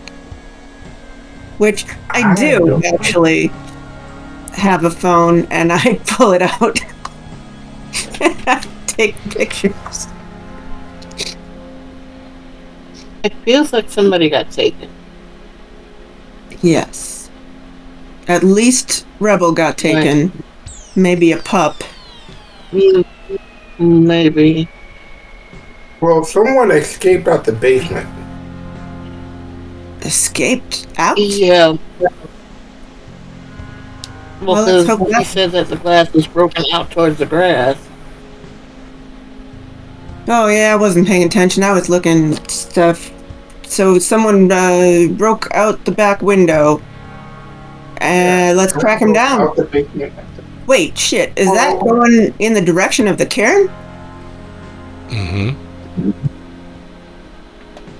Nominally. It's not to put too fine a point on it. And the cairn that flows across the entirety of the Secret Coast is actually located not far south from Hurley, just outside of Pascagoula near Big Point. There is a wellspring where a central connecting circle of rivers forms an individual island just beneath where Big Point Road crosses over the width of the river circuit. That river feeds quite unnaturally into most of the others in the area. There on that island in the middle of nowhere is the actual cairn, where all of the dragon roads, the ley line nexus points, all of the soul of the area feeds into and feeds from. The energies from that cairn, hidden in public sight, out of the way, but still close enough to be accessible by you all, the wolves of the Sept of the Secret Coast, is, well, large enough that you've all, over the course of the Sept's existence, had to fight off or stand down other packs from outside of the area. You've all had to barter, demand, cajole, and wage war against spirits who decided to manifest it as their own. It is quite literally a spiritual treasure point.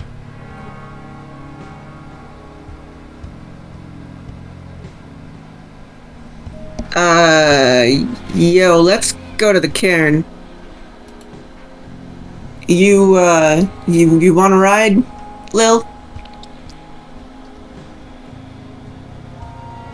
Well, if we all going together, it might be quicker to take my car. That's fine, but I'll fall behind. I ain't leaving my bike behind.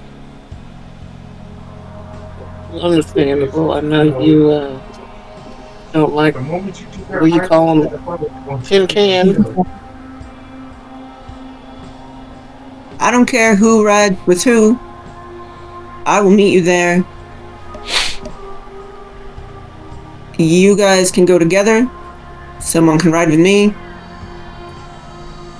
As long as we all get there. So what you doing, KO? Big feet? I am going to ride with whoever is allowing me to go with them.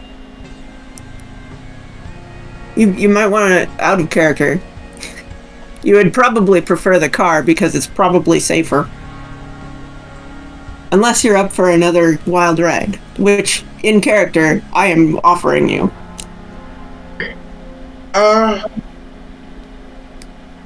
But you get me there quicker. I will. That's the one he will go with. All right, hop on. And I just tear off as soon as Lil's on the back. Yes. So Kale is hopping on the back, right? Sorry, Kale. Yep. Okay. So that being the case, would you, first things first, would you be so kind as to go ahead and roll your charisma and persuasion, or your charisma and your spirit pact? I'm gonna go with persuasion. Meanwhile, that's going on, Lil is going to, even though the inside of the house is wrecked already and there is no real point to it, just for the sake of propriety and the fact that she would know how Rebel would feel about it, she would shut Rebel's front door completely this time. There's no good way to lock it. She's gonna shut it. Nice. Very nice touch. Hey. That is nice.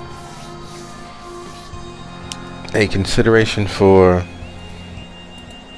someone you may feel is departed. That's the feeling that persists. There's not many who could outfight her singularly. And there's not many wolves who, one against many, would be taken. Not easily. And while you all didn't pay it much mind, none of you all found any blood. That's true. Meaning the fight, as destructive as it was fairly one-sided. You all didn't find any tufts of hair, no broken fingernails, no knocked-free teeth.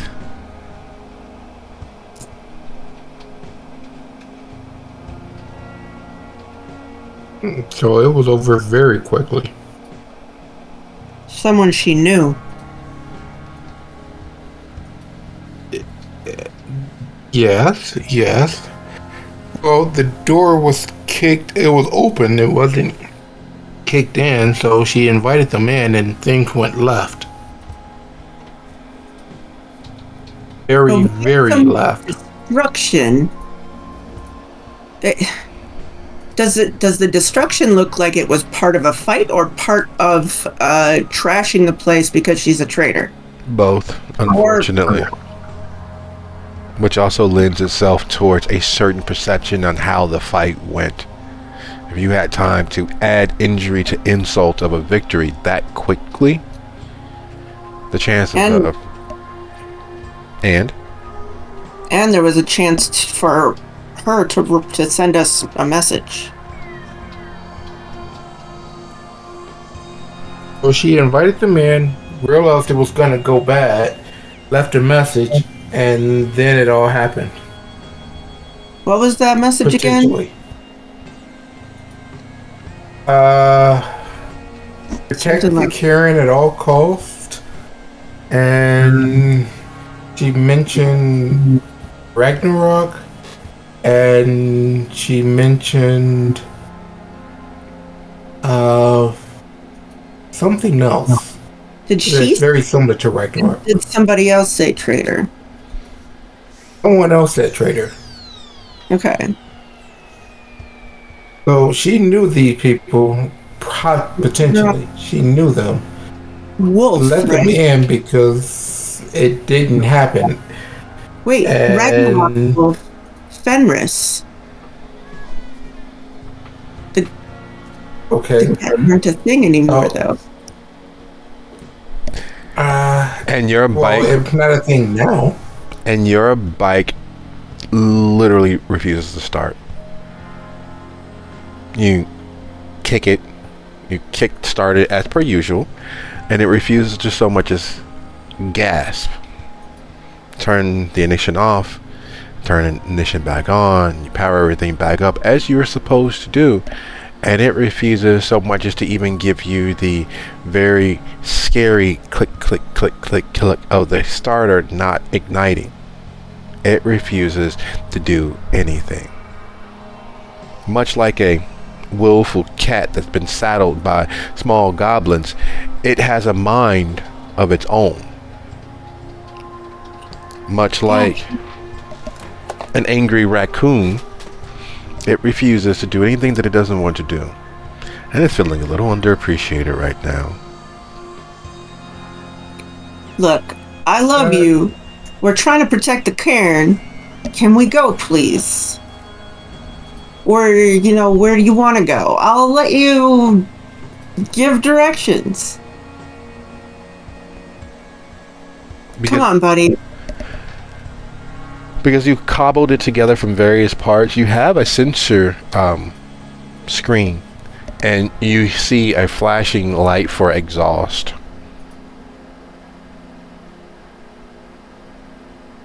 Are you tired? I checked the exhaust. It starts up and a black plume of smoke spills all over you. Damn it! Will you stop it? Something wrong? My bike's mad at me. Okay. I don't know what to do with that. Lil is already off and moving. But the bike is purring and started right up, like as if it's never had an issue, ever. I love you. You're a wonderful bike. Please be nice. I'll be nice. I'll give you a high octane gas next time. Yeah? And I get on the bike and I'm like, all right, hop on. It'll probably not explode. Potentially. Come on, you can beat that car. Come on, baby. And I tried to overtake the car so I can get there first.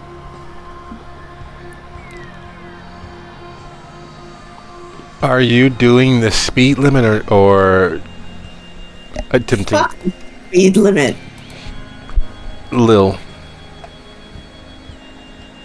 Oh, Lil. I do remember one thing about the coast is speed limit is not a suggestion, it is a law, and they will put your ass over.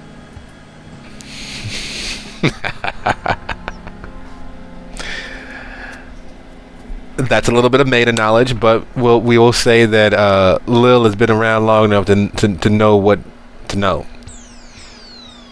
And so doing the speed limit is unfortunately very much a very real thing in the coast, especially along the 10 or the 90, the major thoroughfares where the state troopers and the county sheriffs can sit on the long side of the road and get paid for doing much of nothing.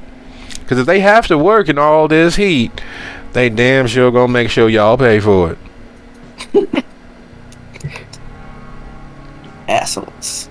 And as you go roaring by, overtaking Lil and beginning to stretch a half a car length, 2 car lengths, 3 car lengths, you're leaving her in the dust, and you realize that you are going exactly 17, moving into 18 miles over the speed limit.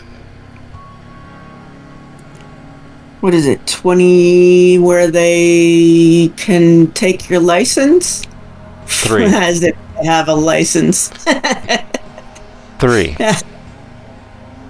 This is Mississippi. 23? No, 3. Oh, it's 3. You can lose your license for going 3 miles over? Much more There than you can. Much more than that, and it's an automatic felony if they catch you. Well, they're not catching me then. Excellent. Let's put that money where your mouth is. Would you be so kind as to go ahead and roll your because it is in fact a marathon, not just a straight race. Your charisma and drive, because part of your benefit of the spirit and soul animating your vehicle is its want for its own relative freedom. Coaxing more speed out of it does Come on, baby. does require a little work, and you will be rolling contested, so do roll high.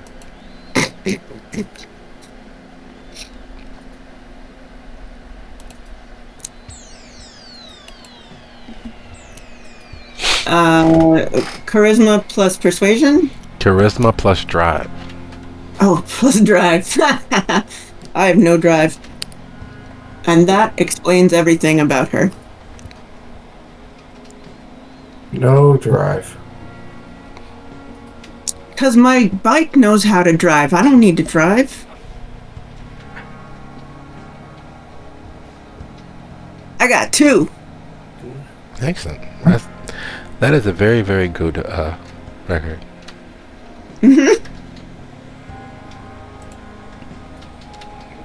Come on, baby. You can do it. I believe in you.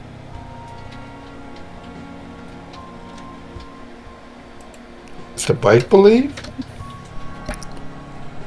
Does the bike believe in me? No, it does. Oh, it does. It does believe in me. You don't want to. You don't want that Lil, that crappy contraption she's in. You don't want it to make you look bad, right, baby? We got this. The most hilariously funny aspect is that while she has the throttle wide open and her foot is jamming along to whatever mysterious song playing in Rora's head, she is talking and yelling and encouraging her actual inanimate object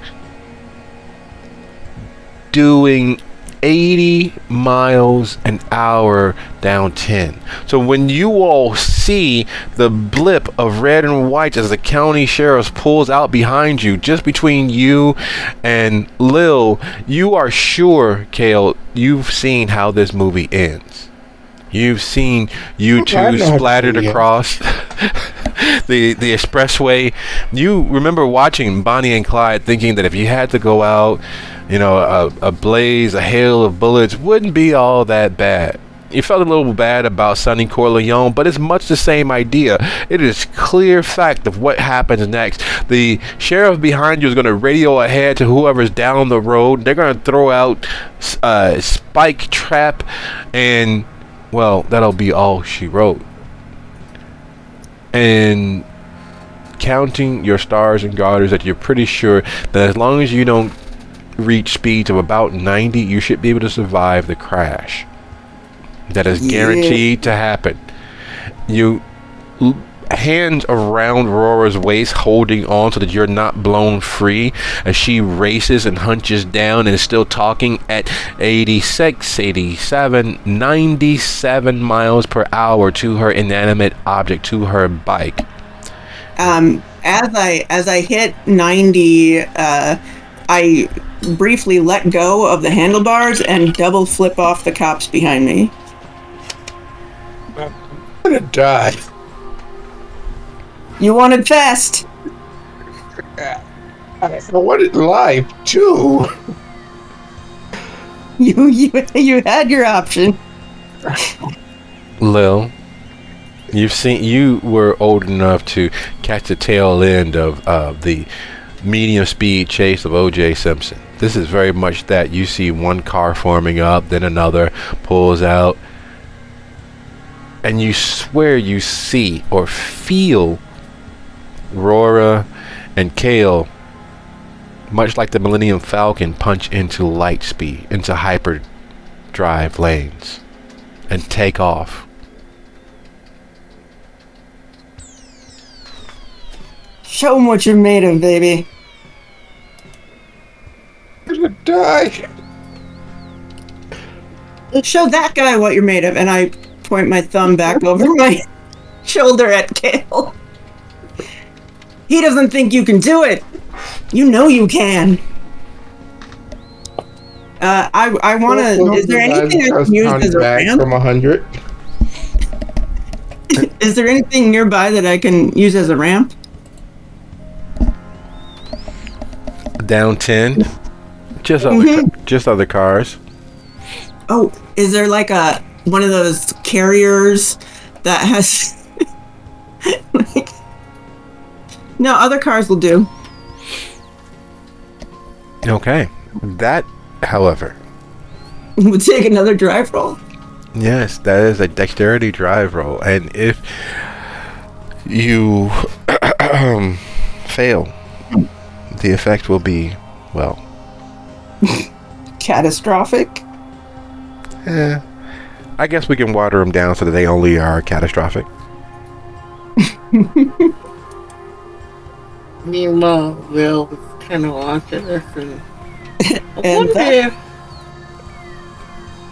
if she remembers that most sheriff vehicles have dash cams, so they don't need to actually catch her.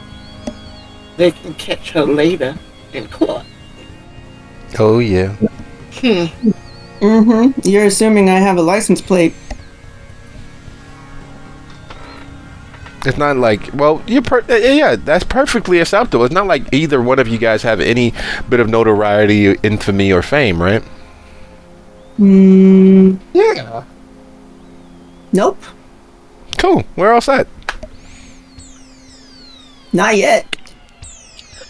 Oh wait, no, Kale. Kale is a Oh yeah. Remember the whole "I'm going to die"? That was not just him making a euphemism. He's pretty much sure he's going to die. Yeah, but the footage will be glorious. So as you all, Up until we go splat. so as you all reach speeds of roughly 126 miles an hour, leaving the sheriffs behind, far enough behind where radio ahead means the message gets to the next car just as you guys go blowing past. The confusion that settles into place, gridlocking the 10, because then 2 minutes into the chase, of course, they're gonna radio in for the helicopter, which of course is located in Biloxi.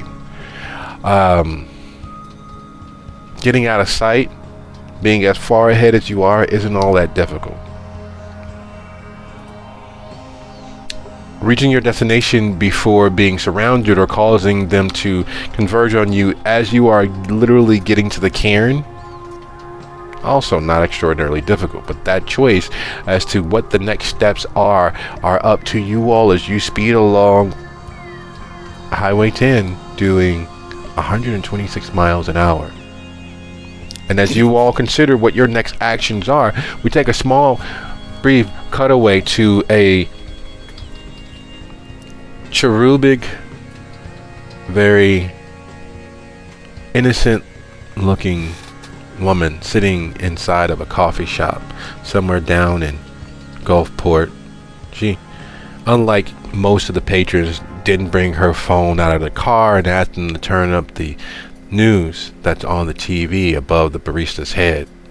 The barista groans and sighs and digs around very slowly to find the remote control for the TV that no one has ever really watched. It's just on, and she was hoping that no one would, because if she goes an hour between someone requesting something, she gets the chance to play her Switch.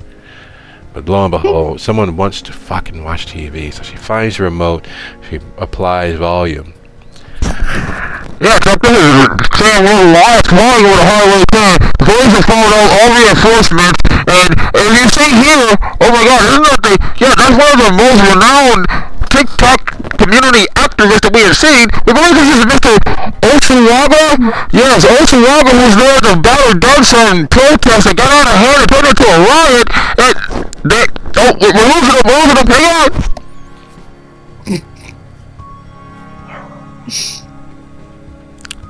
And with that in consideration, it is exactly a turning of the hour. Let's pause for a quick 10 and be back here at 10 after. Cool.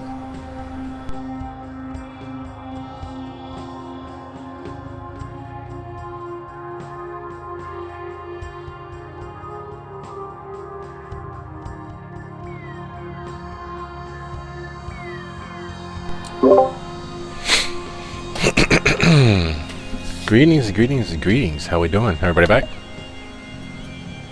I exist. Resistance is a good thing.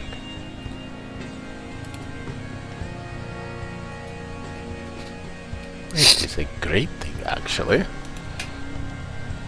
So I've heard. Well, you know, you have to exist to really get the feel of it. That's fair.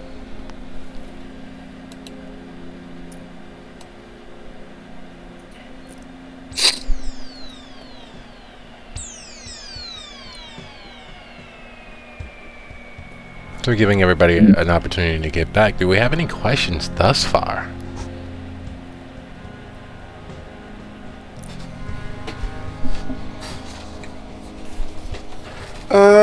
No.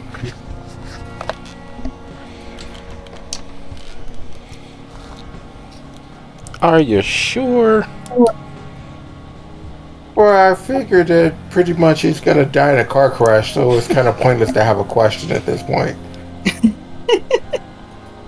I have decided against trying to jump over random cars just to scare you. Oh no, he likes being scared. Yeah. That's where he lives. Active death, no. The Totally fear. okay with active death, so.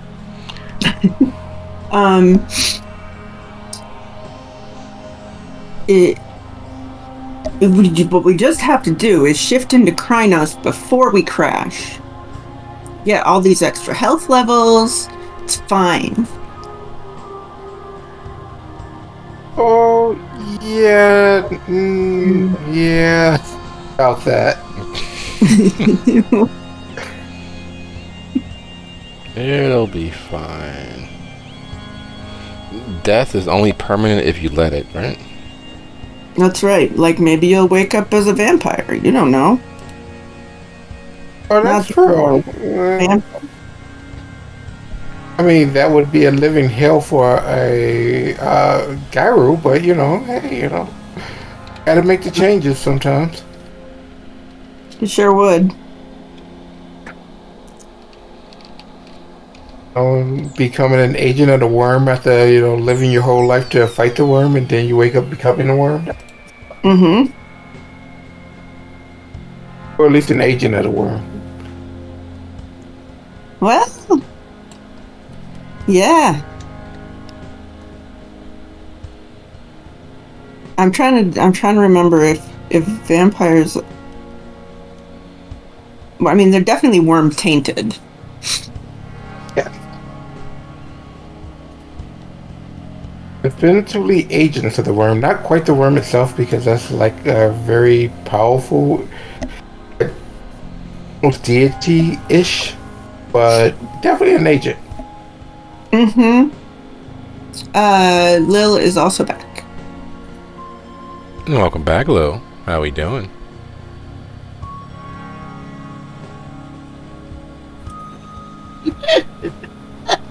I'm not gonna get See if we all crash and die. Well, we all won't. Lil will still make it to the cairn unscathed, no doubt.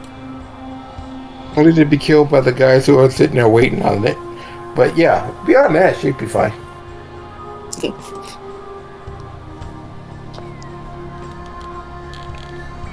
So,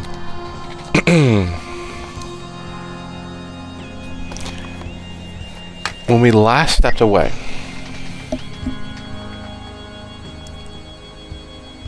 Aurora and Kale were screaming headlong into the realm between existence and thought, moving fast enough that the wind takes their words from them as they speak, moving fast enough that every time they open their mouths, they don't technically swallow any of the huge bugs flying about them. They are exploded against the back of their throat, moving fast enough that even the helicopters giving chase because that's literally what it is with airspeed trying to keep up. Normally they fly high enough they get a mile and a half view of the expressway and are able to keep pace with traffic. That is not in fact the case now. They are literally, the pilot of the helicopter that is circling the expressway trying to keep them in view is struggling to do so because they are moving at such unsafe speeds.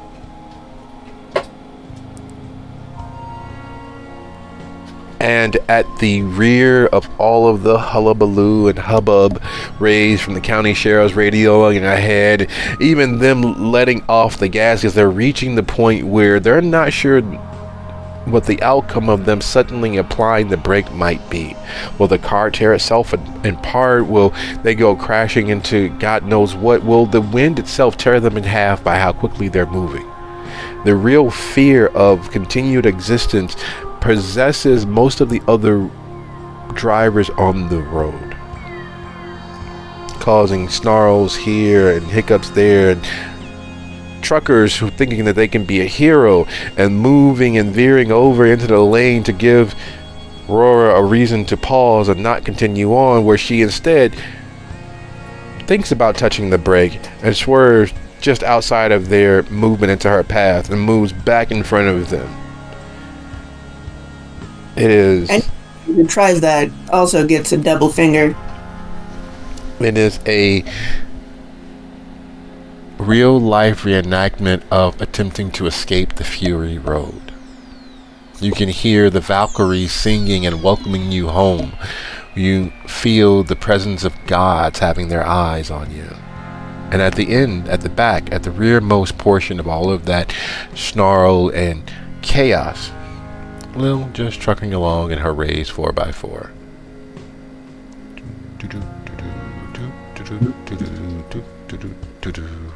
So needless to say, you escape the snarl of traffic. You escape the grip of the long arm of the law.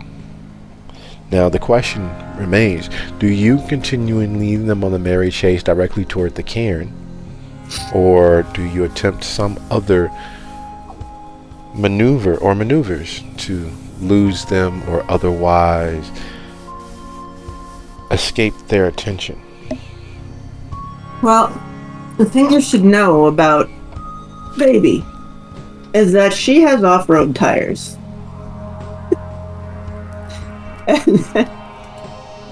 And I know the area well enough that I know of a path through that won't get me dumped into a swamp if I, I go the right way. And so when I reach that point, I yell, "Hang on," which sounds like, and I don't tap the brakes, but I do let off the throttle just a little bit, long enough so that the turn will turn into a skid instead of a flip. This is the thing that we've done before. Baby knows what I'm gonna do. You're gonna get the good gas, baby. Come on.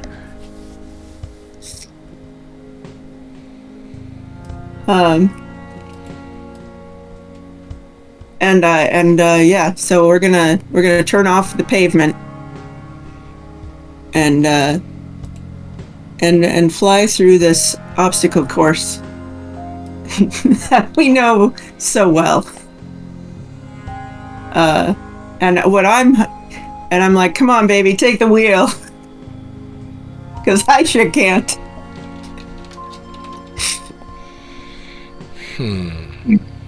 I see. You literally become the meme of Jesus, take the wheel. Yes. It is It is a lot, and a lot of trust that you place into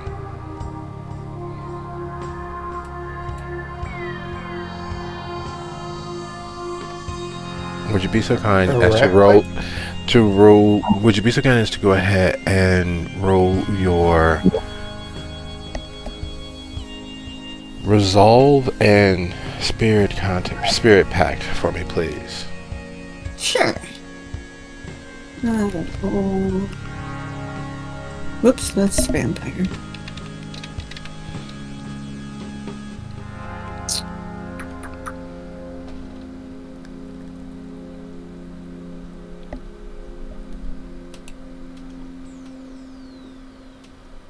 Yeah. I am going to reroll failures just in case. Here we go. 2. Wait. Well, it doesn't matter. I told it I had rage, though. Would you like to reroll with your rage?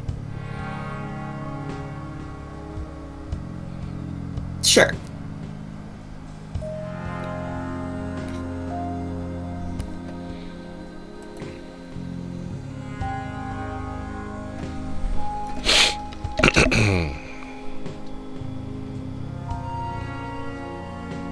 That was a good choice.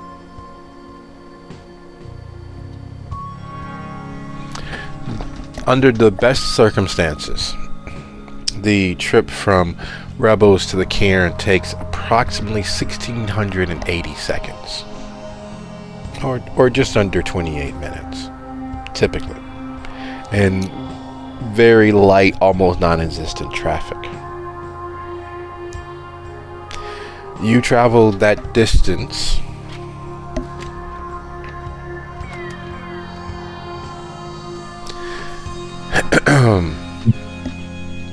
in roughly 1/8 that time. And you would be there significantly ahead of the now slowed and impacted Lil, easily by 25 minutes or so. Save your shortcut, i.e. you're eluding those helicopters, county sheriffs, truckers who are angry that you almost caused them to lose their load, and various others attempting to keep watch via TikTok, Facebook, Instagram, Snapchat, and other news outlets.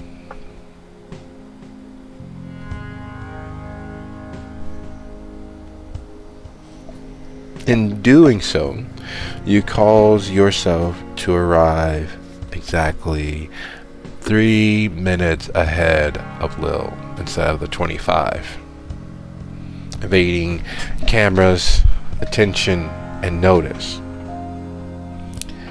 As you ease to a stop and begin to make your way across the swamp towards the cairn, because that's what it is. It's in various places the water is soul deep, another place it's ankle deep. Getting there. The fact that you can hear raised voices already. The fact that you can feel the raised energy of more than a half dozen Gauru present is troubling.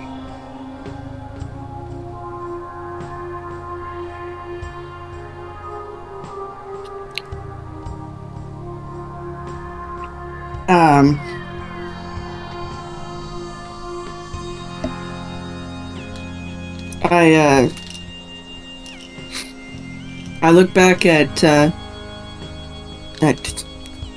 Kale and say,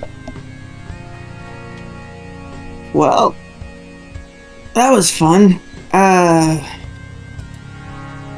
Normally,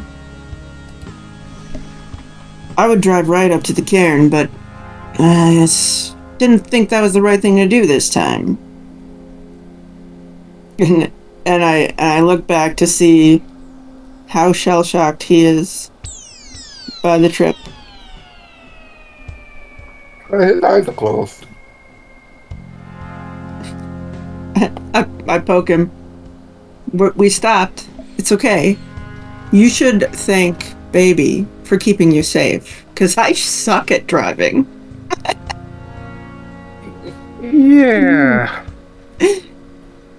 He starts looking around. Is anyone there that's like, there besides the multiple gyro that we know absolutely nothing about? Well, see, that's just that. Part of the Sept is that there is the bulk and remainder of the various tribes, the various packs in and around the coast. There are 5 recognized packs of the coast, forming the Sept of the Secret Coast.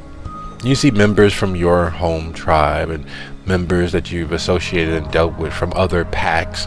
You realize that this gathering was happening while you all were off seeking Rebel, and that happens from time to time. People get busy and not everyone can make it to a minor moot such as, well, this is not a minor moot now, is it? Because there's a pack from Alabama. You see them sporting their gang colors, because unlike most packs from the coast, other packs have various sigils, signs, and glyphs that they wear to denote their unity.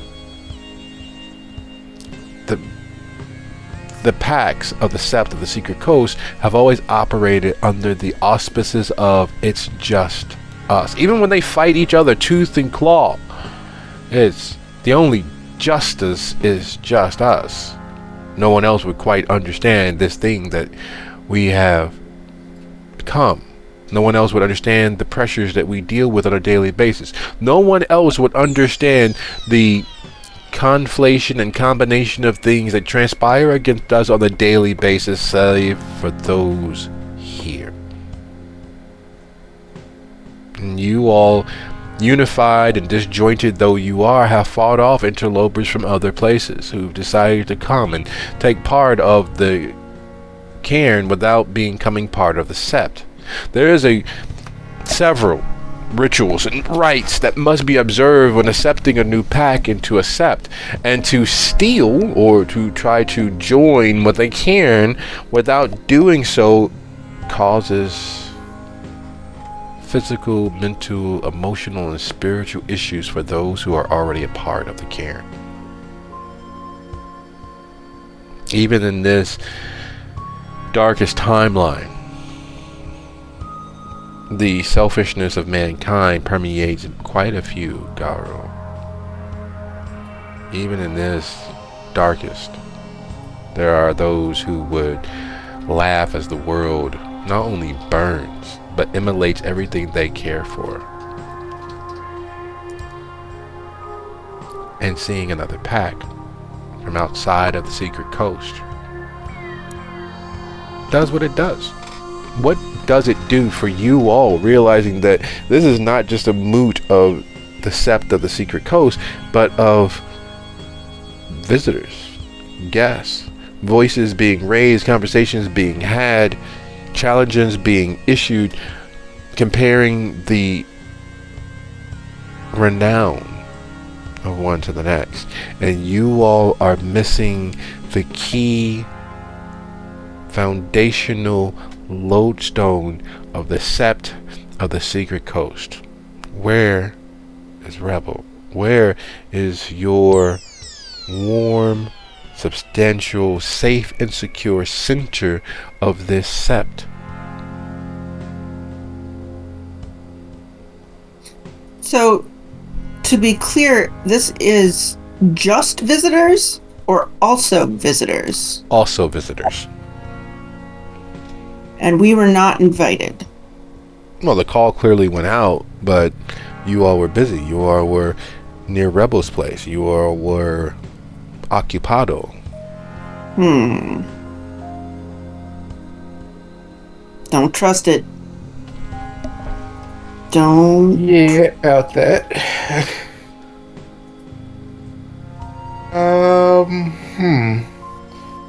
So, we can assume safely that Rebel was nowhere to be found, and at this point, all these randos are here at our cairn. Now, is it like a group thing, or do we, being part of our pack and our sect and our coterie,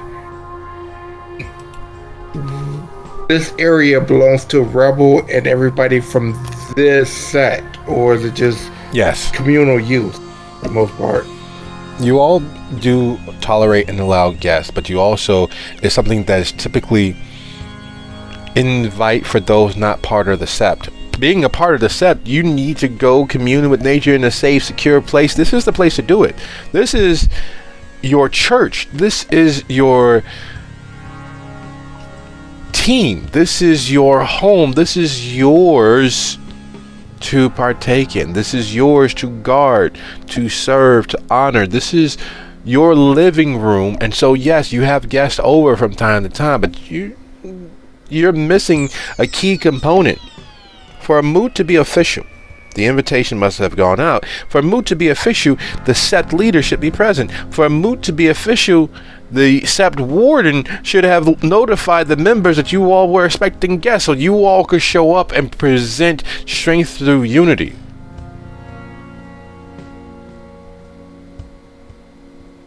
And yet, here you are. That is some bullshit. Yes.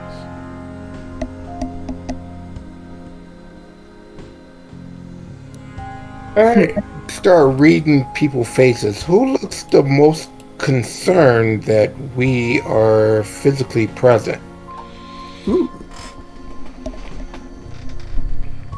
There's Andres Bolivar. He's a priest, a member of the Sept, who is always looking after the Sept members. Not so much looking to replace Rebel, but to be her assistance.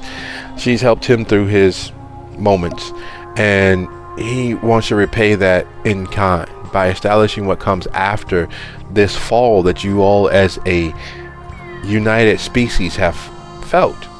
You've all felt the end of Gaia's tears, the end of Mother Earth calling out for help. And he's concerned for you, about you, and most pressingly, clearly perturbed by the guests who are making themselves at home, offering small challenges to prove the validity of their renown and extolling their virtues, because as it becomes apparent, even with the murmurs and hushed and conversations happening here and there in various places throughout, they're not just strangers, they're not just guests, these are former members of the Sept. These are wayward lost lambs who took to the road or otherwise vacated the Sept. These are people who left Rebel, who's left the Sept of the Secret Coast and are now back as a pack. There's 5 of them wearing their gang colors from across the border in Alabama, growly talking and issuing the standard challenges of the things that they've done, the beings that they fought, the battles that they've won, both physically and spiritually as well as emotionally, against those out there in the night trying to further demean and break Gaia. Those out there willing to accept the darkness of the modern world into their heart and become beacons for more of its kind. Those out there trucking with spirits infernal that they've overcome, that they fought vainglorious. We were 15 strong, and we were just outside this little hellhole in the middle of nowhere. We ran across this carnival, and well, 3 of us got sucked into a mirror, and we had to, but don't worry about that. But we were vainglorious. We destroyed this, I don't know what you call it, like a clone, like hundreds of them just propping up and bursting like pimples, and we laid them low. And the tales that they're telling and the places that they're mentioning.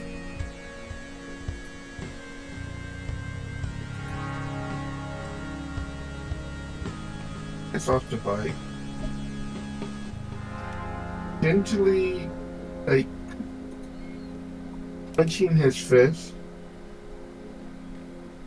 His eyes get really low.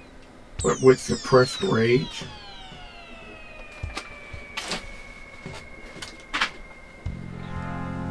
And he looks around at all of these people, all of the Garu.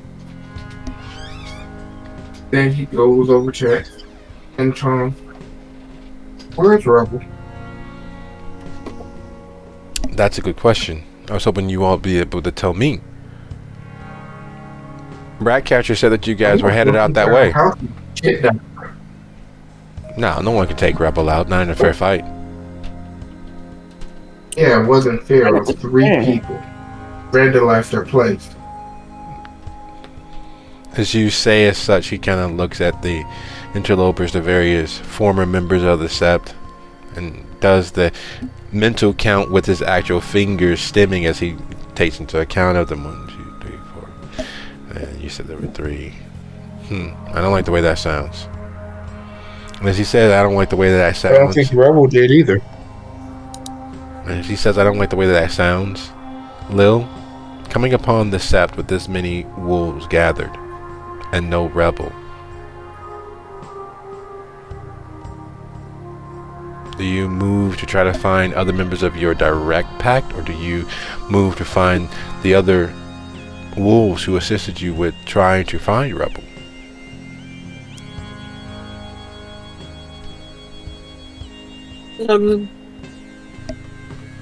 She would make eye contact with those of her direct pack, but move to join those that had aided her looking for Rebel. As a kind of, hey, y'all pay attention sort of situation. It is very much a cool kids and a high school luncheon cafeteria from some movie, any movie, whether it's the Heathers, Mean Girls, so forth and so on, Karate Kid. It is that moment as you all enter into this impromptu moot, and the old Power Rangers of old, the old guard, are there telling and recounting their tales and their stories of the things that they've experienced out there in the world fighting for Gaia. And whereas there should be some passing of the torch and some semblance of respect, because you guys are the new Sept of the Secret Coast. You all have watched members who've come along before you and after you give themselves over to all of those naturally occurring negative moments, those who would seek to waste away into nothingness, or those who would seek to rage until the dying of the light, those who couldn't understand nor feel part of this community. And while you all never had the opportunity of meeting the interlopers, the guests that were now of Alabama but were formerly of the Sept, there is still that recognition that you all should be being passed a baton. You all should be being greeted. They're regaling and wooing other members of the Sept, talking about all of their vainglorious battles and their successes, and somehow even in that touching on their losses, saying that those were good things. Although for the life of you, you can't find any good in the idea of being sucked into a demon's realm through a mirror. For the life of you, you can't find a victory in watching as cadavers, cold dead things, fight amongst themselves by the score, leaving hundreds of their brethren dead. Not by tooth and claw, not by pushing life-saving measures toward Gaia, but because of their own personal issues. You can't see the victory inherent in sneaking into a cadaver club, a sex club in the northern environs on a raid, and only happening to take down the supporters of those cold dead things. You don't hear anything about those cold dead things being eviscerated by claws. No, they're allies, they're slaves, those who serve them being taken out. That doesn't seem like a victory. It seems like punching down.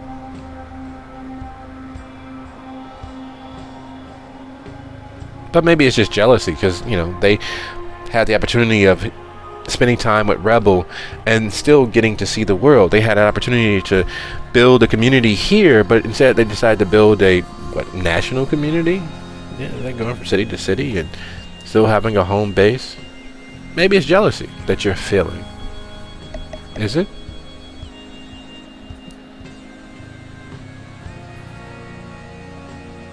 Nah, fuck that.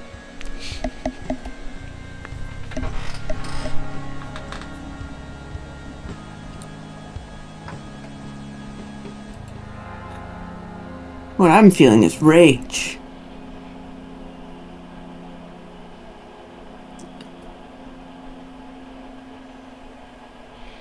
And as several members began to champ at the bit a little bit, get on with it. I gotta get back. I got a fucking night shift. Why are we here? Rebel isn't here. Why? What? And the questions began to percolate and bubble up around the edges of the gathered mood. As you all are noticing these details and these happenings, is there anything that you're doing?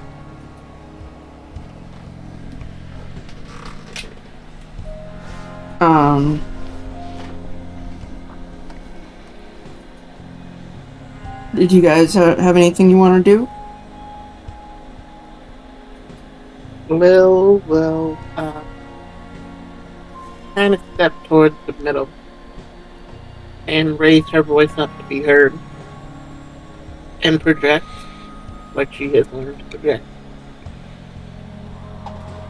They talk a lot about Southern hospitality, and I see we have guests here this evening, but our leader is not here to greet those guests, and there is a reason she is not here to greet those guests. Something horrible has befallen her. Her house ruined and wrecked, smelling of all horrible and outdoors. Something has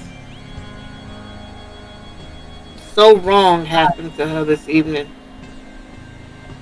We need to find her or find out what happened to her and who has done it. So, should those guests this evening wish to help, they are welcome. Should they not wish to help, then you know where the door is. Because your stories don't help us find our leader. Here, here.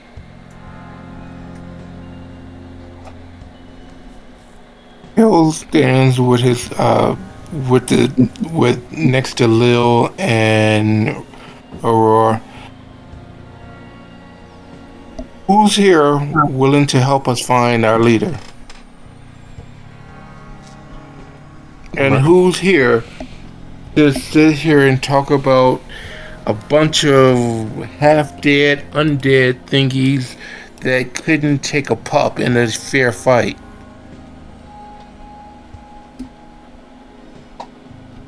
Well, now, that certainly changes the tenor of put up or shut up.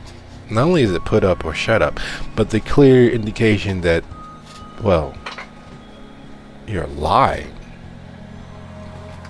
The clear indication that, well, for lack of a better word, y'all ain't wanted round these parts becomes evident. Several small growls and considerations. Because there is still a semblance of hospitality for hospitality's sake. There's still a sense of rough around the edges, but still possible to be cordial. And then the waters burst, and dams burst, and sides were drawn. And it all happens so very quickly, as these things do. Because you're gathering together as a temporary pack, because that's what it is, because packs look out for each other. Most humans, most modern individuals have this idea that a pack is all about the alpha and the beta and the omega. And while that is true, in captivity, under tense, insurmountable odds, that develops. But that wholly bipedal human viewpoint is never really part of the pack. A pack is a family unit bound towards the goal of survival. There's no alpha save in the situation where that wolf is the most knowledgeable. There's no omega save when that pack needs a vent and someone's willing to temporarily martyr themselves. In normal standard operating procedures for the packs and the septs, those with the most knowledge, the most heart, those who are willing to not only do but go above and beyond for their fellow packmates are the leader. And that was what Rebel was consistently, time and again. And the insinuation that these old wolves, these old members of the Sept, may have even incidentally been connected with or just been an omen for whatever may be happening or may have happened to Rebel is significant. Old wounds are reopened. Growls of agreement are tossed off. Also, those, how dare you? Fucking Rebel would never.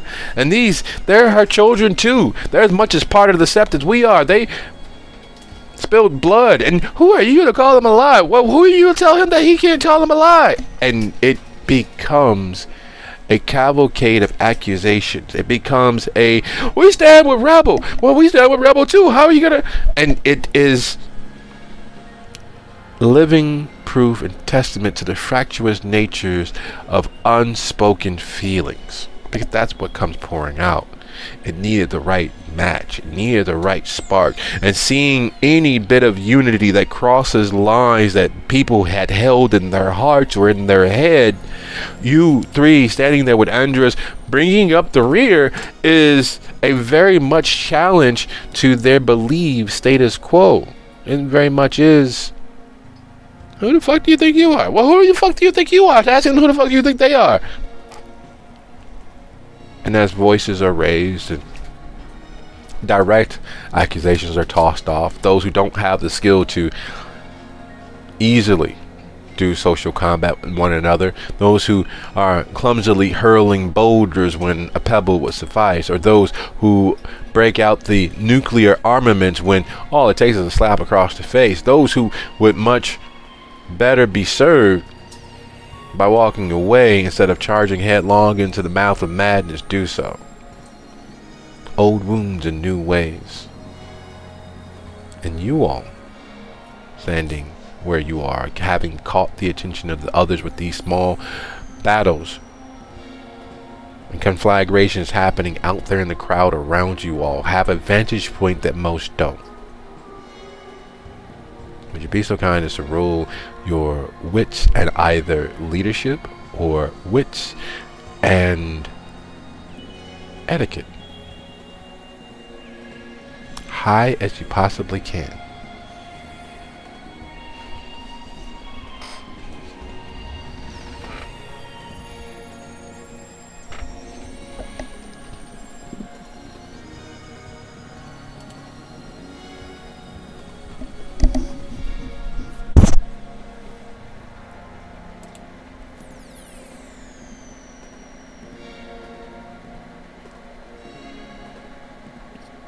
I'm going to reroll with willpower. Okay. Didn't help. Yeah, every little bit helps.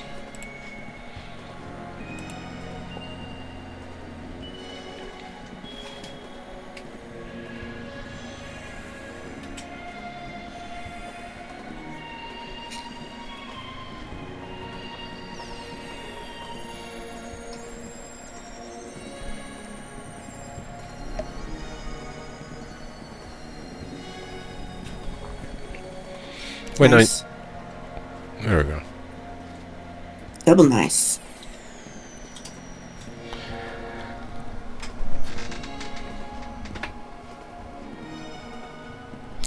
Miracles happen on a daily basis.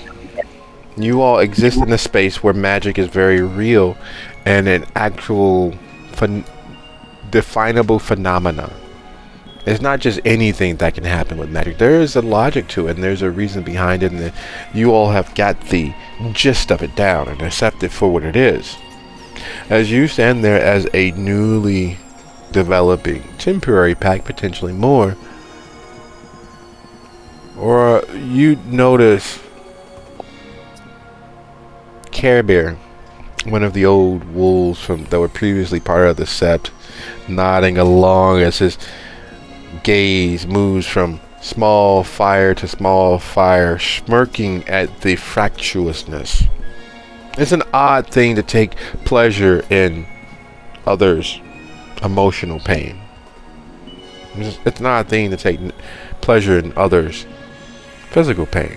It's not a very friendly thing to do, but some people, that's how they deal with their feelings of embarrassment, watching others engage. And that's how some people hide their own issues with confrontation.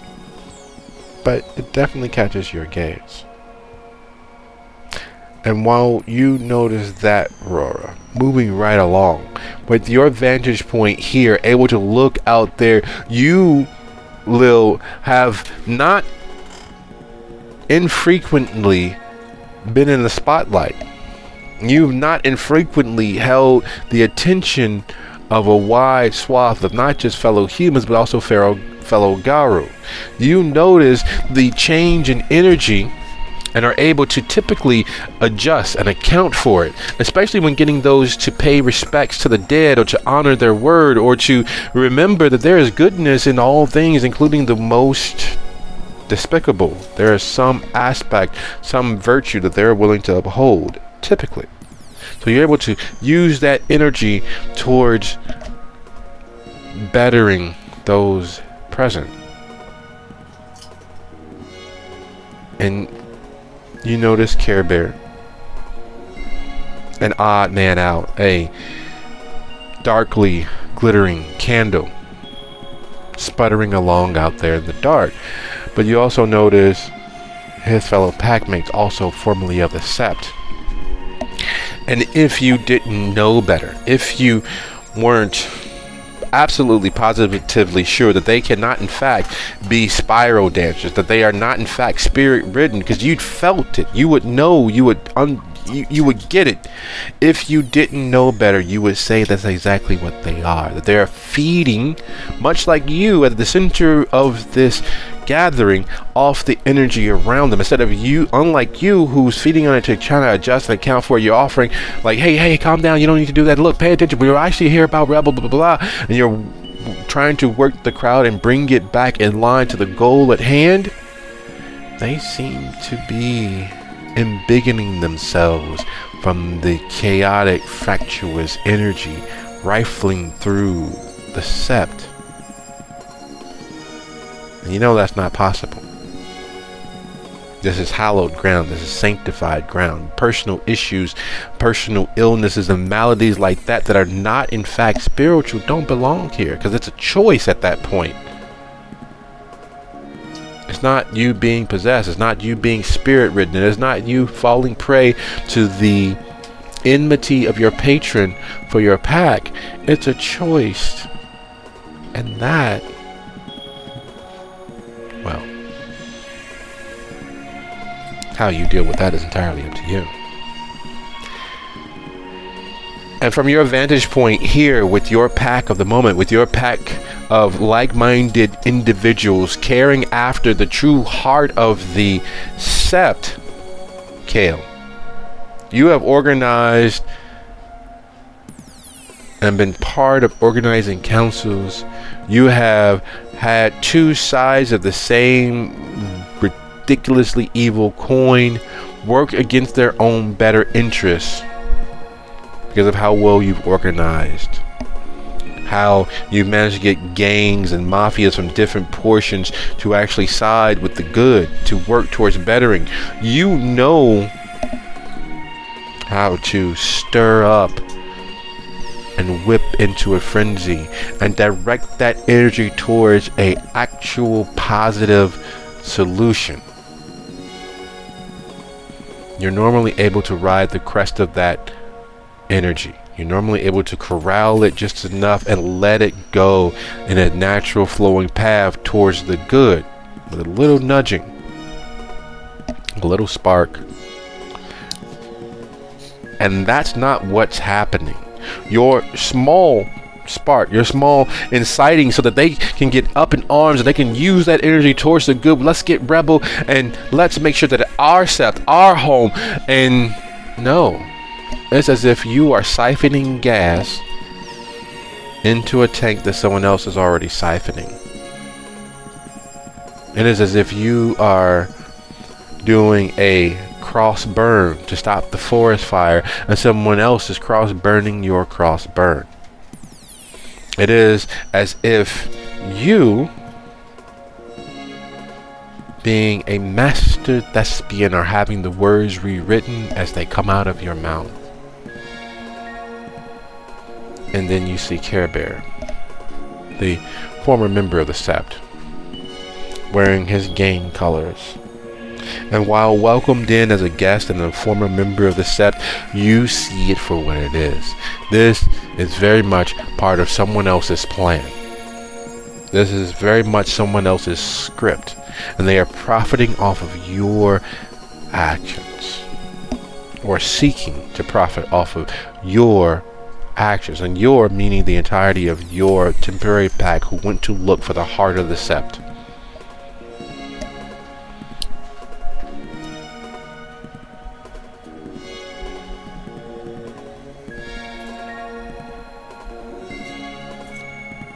How many people is currently just here? Plus 50, minus 50, 30, near 100? No. More than I can count? About 27, 28 members of the Sept of the Secret Coast, including those former members of the Sept of the Secret Coast from across the border. Who are here, and you know that there are just 5 of them. Yes, not counting them, about 23. Okay. I'm gonna keep an eye on Care Bear, and I'm gonna try something because I think Kale has an idea that might work. Now, besides Care Bear, the group of his little pack, do they all look relatively pleased with themselves? Yeah, actually. Okay.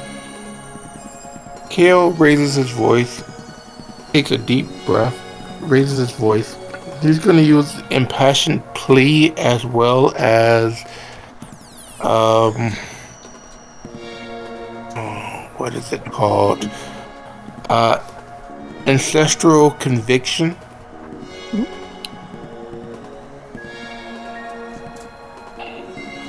And he's gonna almost scream. Seekers of the sacred coast. All of us, brothers, we sisters, we need to find Rebel. All of this fighting, all of this bickering, all of this arguing can wait. This is why we lost against the worm.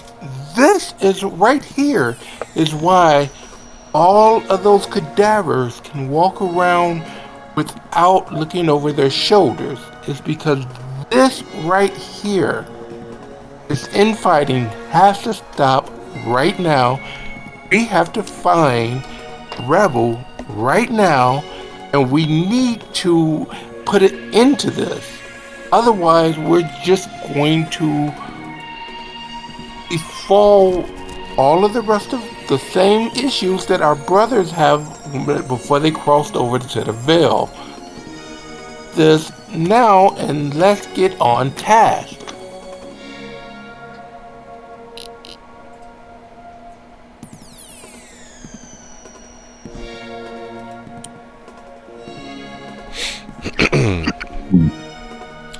The Go ahead, spend your willpower to empower your words.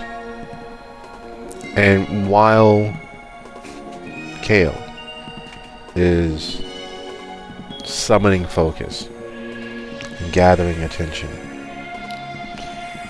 Lil, Aurora, are you all doing anything? Are you adding any fuel to the fire? Are you attempting to focus attention towards yourself or anyone else, or Kale?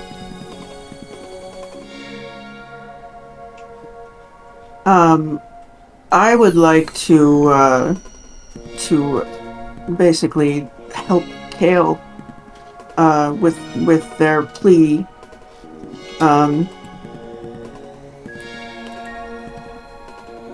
By saying she's not just missing, she was taken by wolves. I'm not blaming or pointing fingers at any of you. I'm saying help us. Help us get her back. You all know her, you all love her. Help us.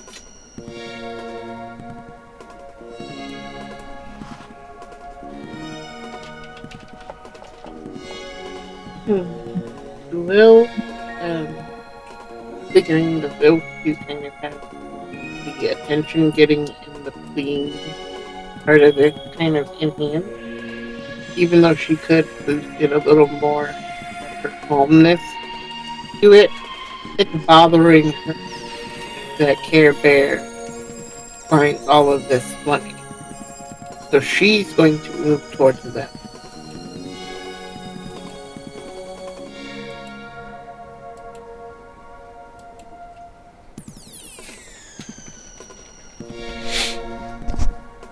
Okay. That being the case, Kale, for the efficacy of your speech and gathering everyone towards a cause or summoning some semblance of control from the chaos that is fractious discontent and other related issues, because that's literally what it is. The natural, normal, braided edges of being too close and too far, and having the idea of former friends, loved ones, and extended family returning. Also part of that very real southern respect and etiquette. You don't be airing our dirty laundry out there for the neighbors to see. The hell wrong with you? What goes on in this house stays in this house, boy. The hell? And that very latter portions of the last century behavior that's enmeshed and ingrained in quite a few of the elder members of the Sept.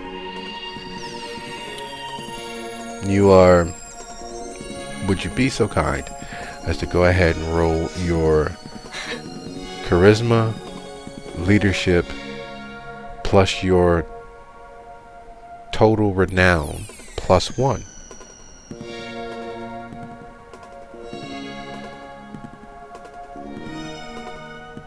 Yeah, second, I have to find right now. It's... Oh, I don't know what sheet you have, so I can't tell you. It should be right above your gifts and rights.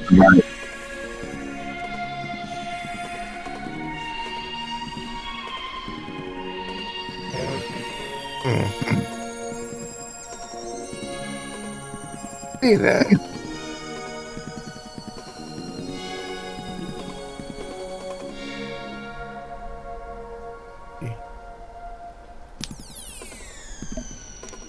I see glory, honor, wisdom. Yeah, that's your renown, total renown. So add up glory, honor, and wisdom? Mm-hmm. Nice. +1 for Aurora's assistance during this. And roll as high as you possibly can. Question. Can I use impassioned plea? Or would that only account for the persuasion roll, which has nothing to do with this? Doesn't really have anything to do with this, but it is a specialty and it is part of speech. Let's give an additional +1, so a grand total of +2. Aurora's help and your skill at navigating the social dynamics of very fraught situations. Begging for money, begging for attention, making your pleas well received.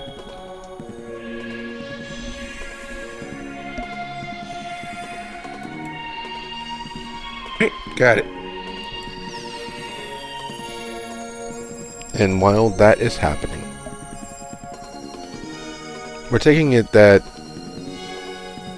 Lil, when you're leaving the warm circle of fellowship with your fellow temporary and potentially longer reigning pack members, you're attempting to intuit any detail or small or large thing you may notice in and around Care Bear and his pack. Yeah. She wants to find out why they seem so pleased with themselves about this whole situation. Okay. Do me a favor, go ahead and roll your wits plus insight. And while that's happening, let's see what fate has decided for you.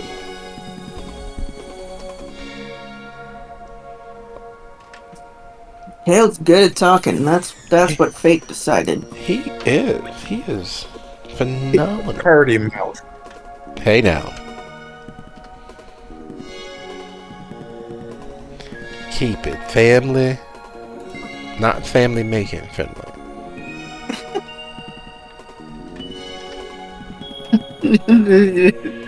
Boy, you got a pretty mouth.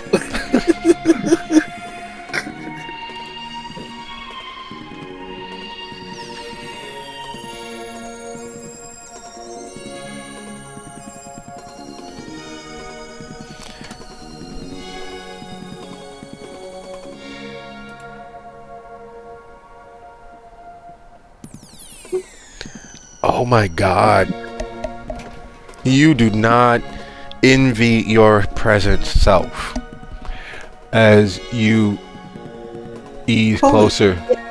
As you ease closer to Care Bear and the former Sept members. You see them first, Lil. The subtle moving and covering the mouth and looking away. They're almost directly not paying attention to you or to what's going on. They're whispering and talking and otherwise pretty much having a spades game at a funeral.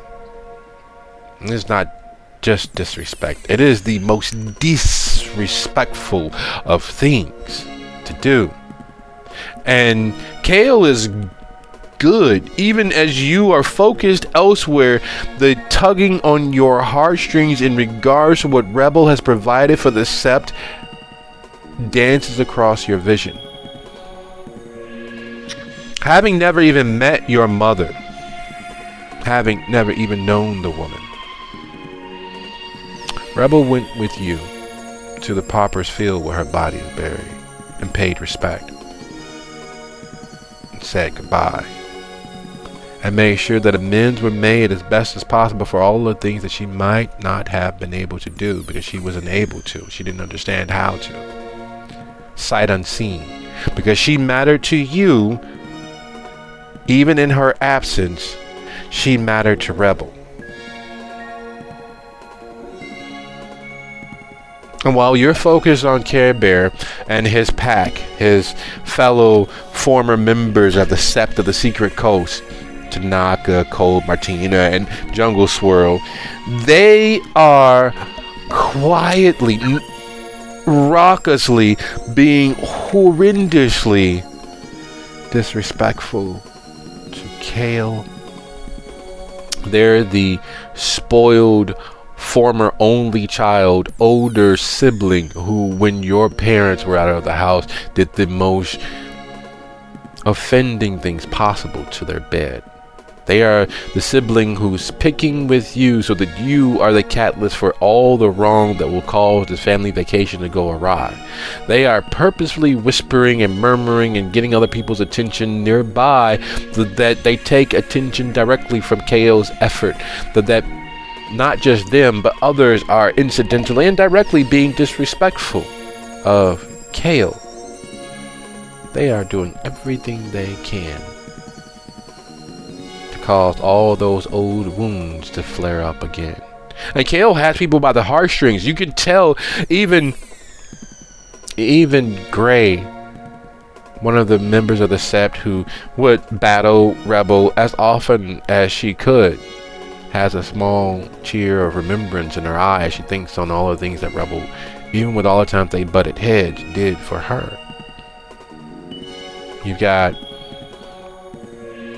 Sharpie, the tag high school kid, the most recent member of the Sept, who barely knows much of anybody, can't keep anybody's name straight, and he's staring honest to goodness, mouth agape at Kale, summoning the attention of every wolf present.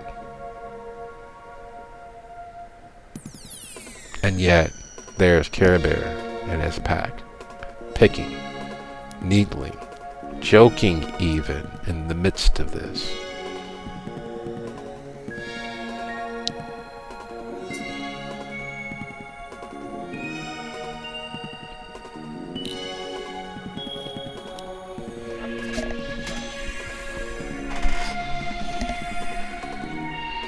Ooh, that little bit of trying to keep that rage in check is starting to help. Them sons of bitches. But aren't we all? And there lies a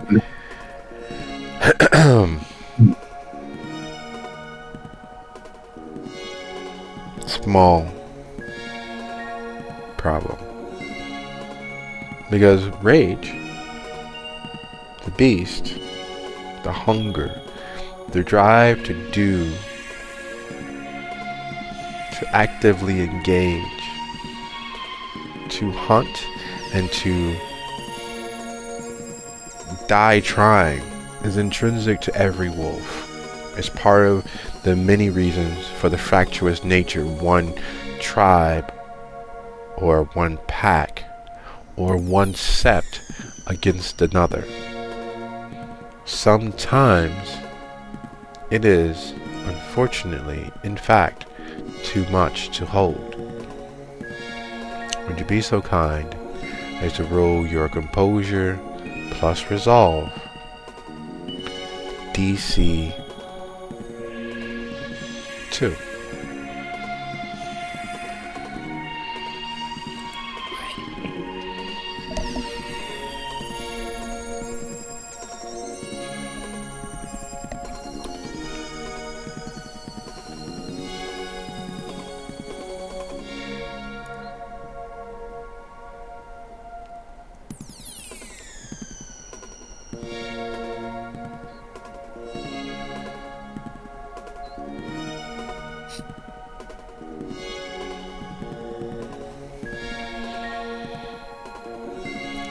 There's a calmness that comes from dealing with the dead, for helping them to say goodbye, and for helping the living carry the memory without the pain.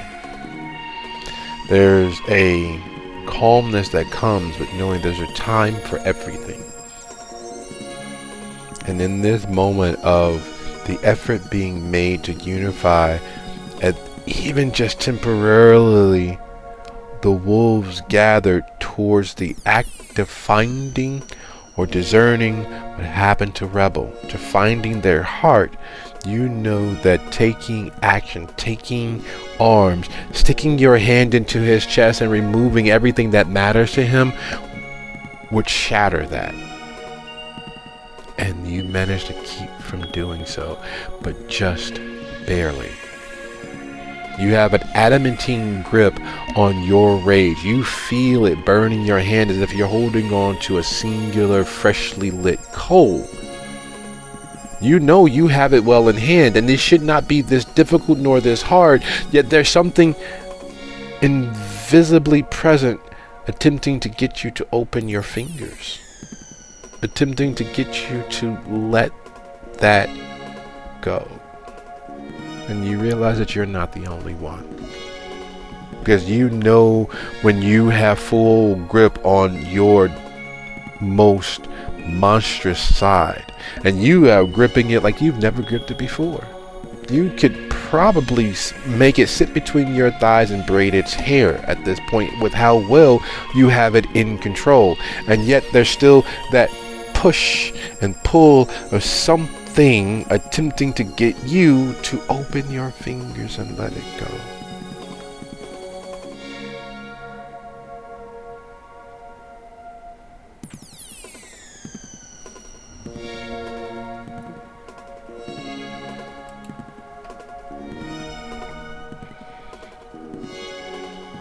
There's a... The thing about Lil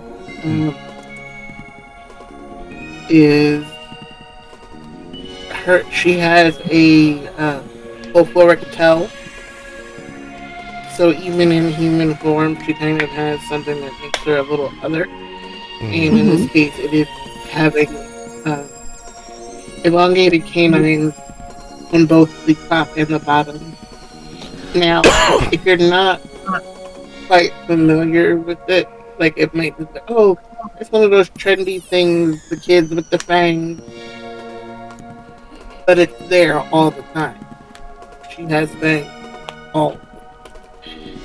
So as this is all going on, she can keep feeling her lips kind of curl up over those teeth.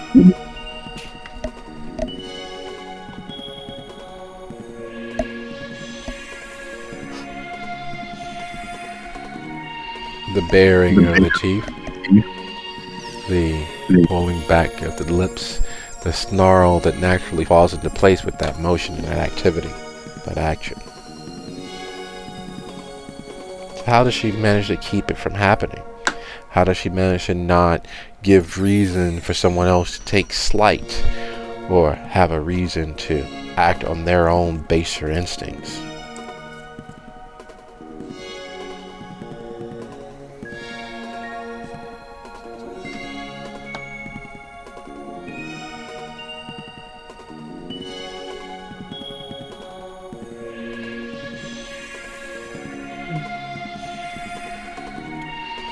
The way that Rebel reached her sometimes when she was at her worst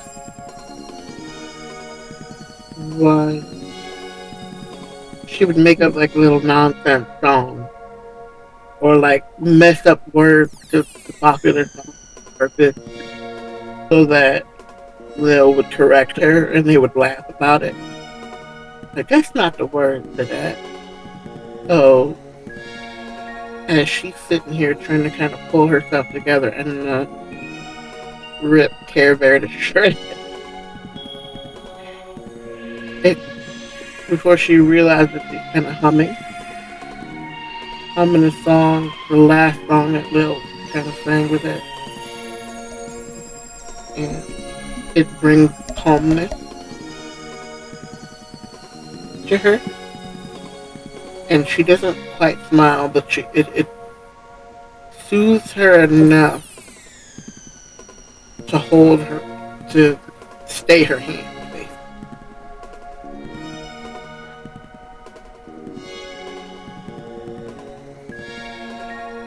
Seeing the effects of your combined and conjoined words, Aurora, Kale, watching as conscious thought of what comes next falls into play for a lot of the wolves gathered.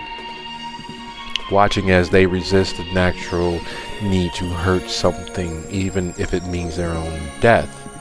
Watching as the urge to challenge those who annoyed them or stood against their idea or otherwise offered the slightest of offense is considered before being acted on. That moment of pause, that moment of consideration, that moment of not giving in to that other portion of themselves. You watch the efficacy of actual, earnest, connective fellowship slip and dance amongst the wolves gathered, the sept of the secret coast. You watch as victory dances just there, close enough to touch, because that is a victory. There is a stubbornness ingrained. It has to be, because each of you, in your own way, in your own manner, in your own style and perception, are the last greatest warriors of Gaia's will. Each of you have had moments of dealing with man's inhumanity to man.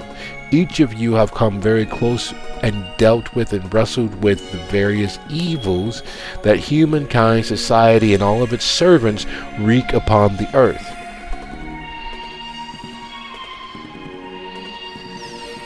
So turning away from that justified rage, that justified anger, that justified need to do is in fact a victory. It is one of the largest, most glaring victories you could ever have. Because even here, in this holy of holies, even here where the energies of life, death, the natural circle of life that many espouse to existence, is a place where you all often usher in the death of things that deserve it. Whether that death is just an annoyance, an aggravation, an outright enemy to continued existence, flouting the natural order of things. And it's hard to turn your back on the duty that you were born for, that you were created for, that Gaia whispered through the veil, the umbra, to make sure that you were capable and able to do.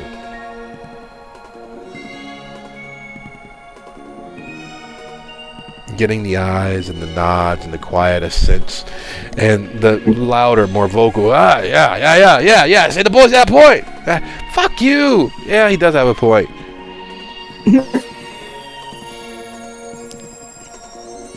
What is it that you all are attempting to do, if anything? You got them leaning. You got them reeling.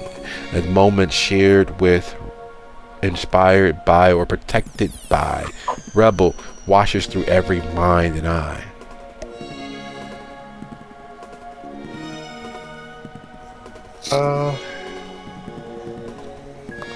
Gail is going to, in a very in a sort of sanitized version of what happened from what he could piece together. And also, I don't remember all the wording of it now, but pretty much he's going to recount Rebel's message to protect the Karen. And he's going to recount that message to everybody, even though he's kind of keeping an eye more or less on Care Bear and the rest of them. But he's got to make sure that the rest of the wolves present know that she was attacked by 3, at least. Her house was wrecked, and her message was to protect the Karen. And but he's gonna kind of leave out the Ragnarok portion because he doesn't know what that means. Reasonable. And he needs that information. He needs to know what it means before he can actually say anything about it. But he is keeping an eye on Care Bear. Do they visibly, seem less comfortable, less joyous, less enjoying the moment? That's a good question. What do you believe you see? Would you be so good as go ahead and roll your wits on either insight or subterfuge? And while I'm gonna go with insight because that's a higher die. And while that is in the offing, and while Kale is recounting what he believed you all witnessed, what he believed you all saw, the messages that he intuited from Rebel's place, what is it that Lil and Aurora are doing?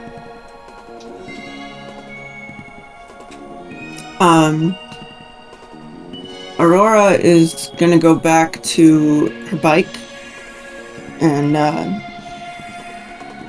talk to it quietly, and she's going to look into the spirit world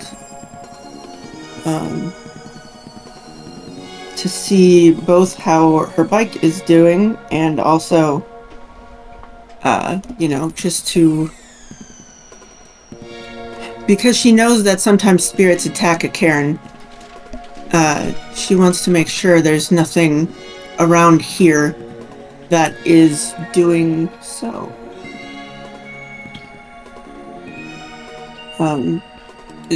Because there was more dissent than there should have been, and holding back the rage is harder than it should be. So yeah, I'm going to look into the spirit world. Let's see. I just want to double check this. So,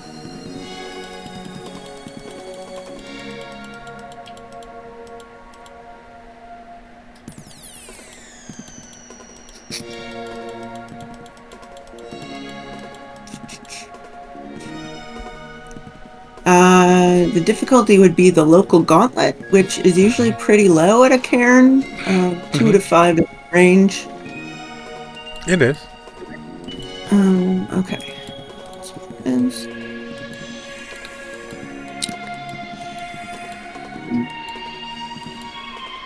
and this is what, int plus wisdom. Let's add dice.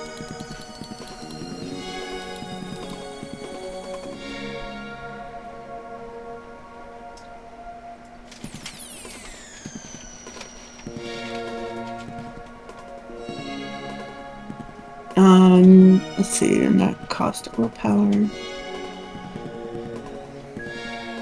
And I am going to reroll my failures. That's another willpower, because who needs willpower? Certainly not you. Certainly not me. I've got 1 left. Excellent. That's always the best place to be.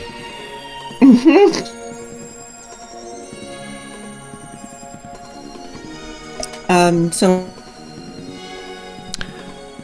while you're staring into the world between, piercing the veil between this and that, getting a lay of the land overlaid with the lay of the land. I'm going to give you a quick moment to absorb what that looks like. You're seeing in 2 spaces at once. Much like you, Kale is doing the same thing with Care Bear and his pack, who are seeking to add their strength to what's happening here. Because all of the quiet dissent and disrespect is blending with the conversations of support as questions are being asked. There's nothing else there, just a fight? Someone tagged her place? That's fucking ridiculous. We're looking for children? Why are we looking for children? And those natural leaps of logic that have helped these wolves become the hunters that they had been in the past, and even as the world has moved on, could help them to be the hunters that they hope to be now. So there's a give and take and a question and answer, and the disrespect that Care Bear and his pack seem to have been paying before is now melding with those questions and that seeking of solution, hunting down a course of action that they can take to help not just the cairn but also Rebel, because there's no way that there wouldn't have been blood if she was still if she wasn't taken from the world immediately, and you didn't find the body, and there was no disturbance, and so on and so on. People making extrapolated ideas and hypotheses from answers that you don't have and didn't give, but reading between the lines and coming up with an entire novel that they're driving towards.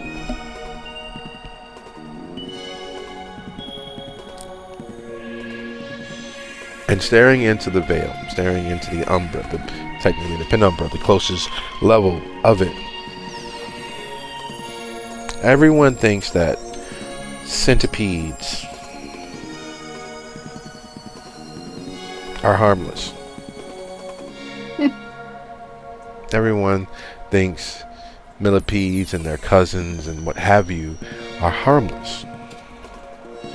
And for humans, they are.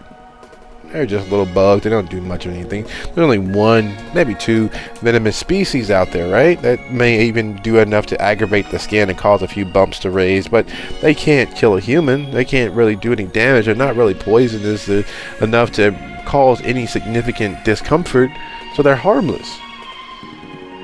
That's what most people think. Most people don't realize that while we have sharks and dolphins and killer sharks as apex predators of the ocean, and while most people don't understand that of those three, that while the killer shark is by far the most dangerous, that the porpoise and dolphins are the ones that are actually most vicious.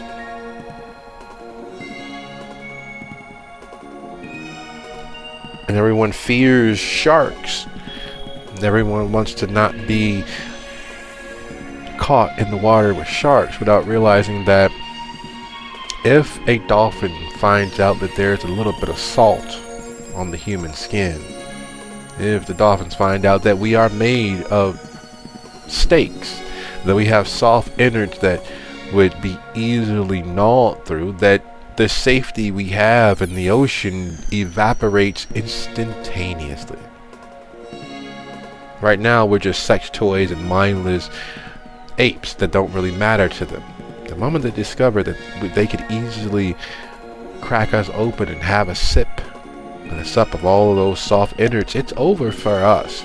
And much the same way are centipedes for every insect species. They are the apex predators. They lay traps. They have huge, seemingly world-spanning conspiracies against the other insects about them. They stalk. They plan. And much like their smaller, mortal counterpart, spiritual centipedes do the same. They eat around the edges of things, taking down many of the smaller, lesser insects. And so too do spiritual centipedes do the same for the spirit world. And in a place like this, it is a bountiful buffet of deliciousness for them. They never have to hunt the Garu because, well, the Garu hunt them and keep them cold within line and properly allow them to hunt just enough to stay satiated and never need to go worse or go bigger. And yet, the fact that they are dead, the fact that their carcasses are moldering, the fact that the apex predator of this corner of the spiritual realm has been hunted and no one has noticed is troubling.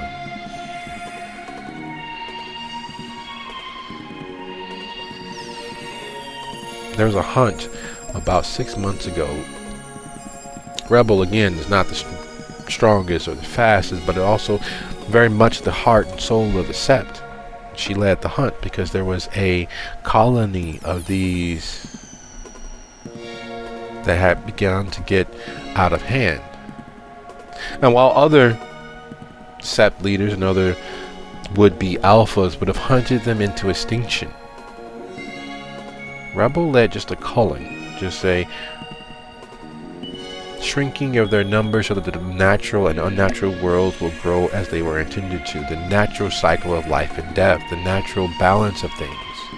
Because if you get rid of all the wolves, the forest dies. She understood that. She reined in those overzealous members of the Sept who wanted to chase and hunt until there was nothing left to hunt.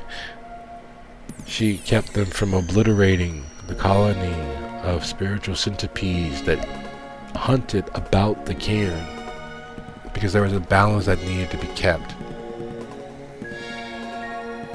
You never kill all the wolves, otherwise the park dies. And someone has managed to kill all of the wolves.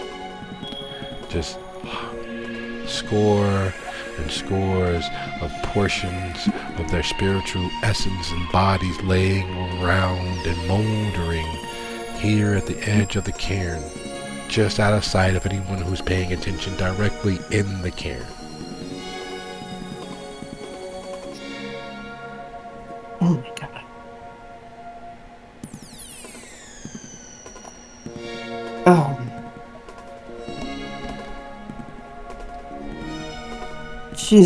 She's so taken aback by this that she doesn't even know how to respond. This is so far beyond what should be there.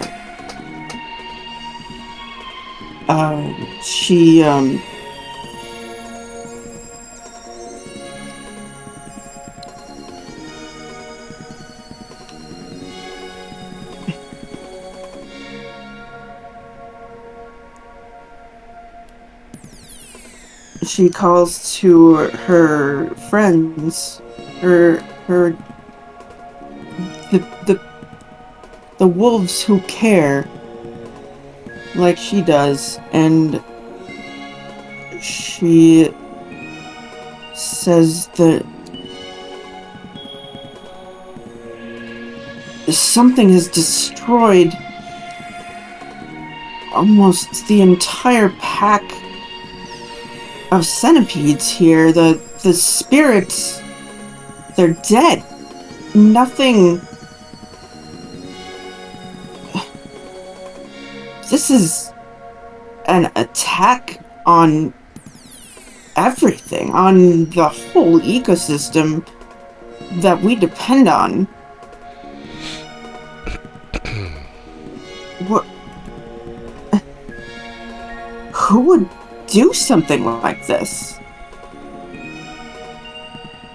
And as you raise that question, picking it up as if it was a fumbled football,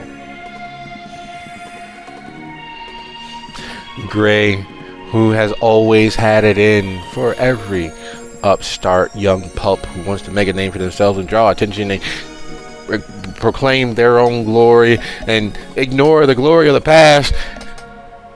Wait a minute, didn't Spinach here say that there was at least 3? And didn't Spinach and those 2...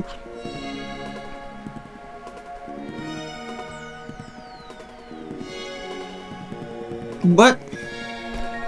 The insinuation is obvious, even though she's stuttering and stammering over her words. The questions that Kale couldn't answer being trotted out as proof that they're making it up. And from all places you all might expect support, the last place, the least place. Wait, everyone, wait, Care Bear says, his clear, disrespectful private conversation having drawn to a close. These wolves, no matter what you all think, clearly mean well and clearly want us to band together to find Rebel, wherever she is. But I'm sure that Rebel is out there waiting on us to do what she's done for each of us. Keep us safe. Bring us home. And I believe they mean well. Now you all, some of you, know who I am or who I was. But I believe these young pups actually mean well and I would be proud, and my pack would be proud to help them in any way we can to make sure that Rebel comes home.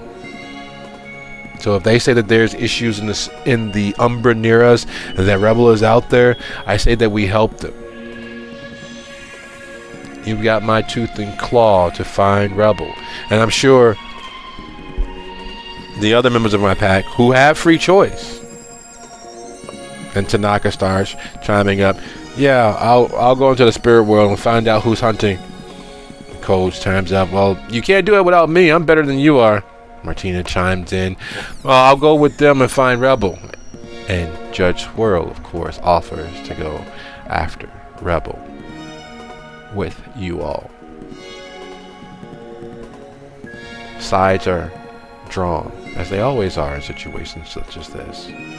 And instead of being a complete naysayer, instead of stirring up a counterpoint, they're suddenly all in on offering their assistance to help you all.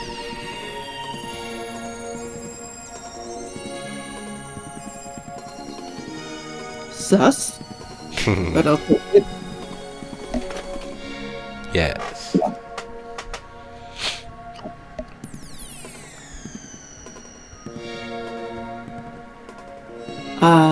I can try to open a passage to the Umbra.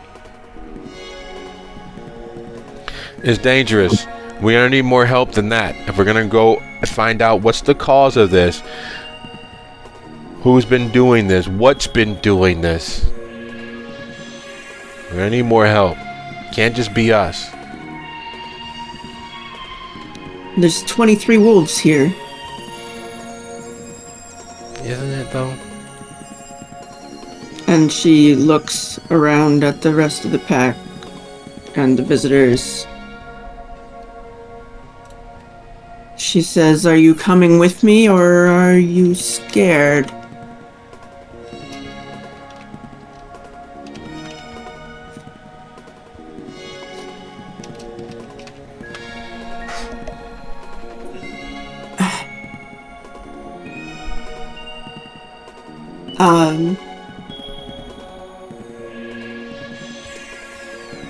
And she walks over to whoever looks like the leader of the dissenting team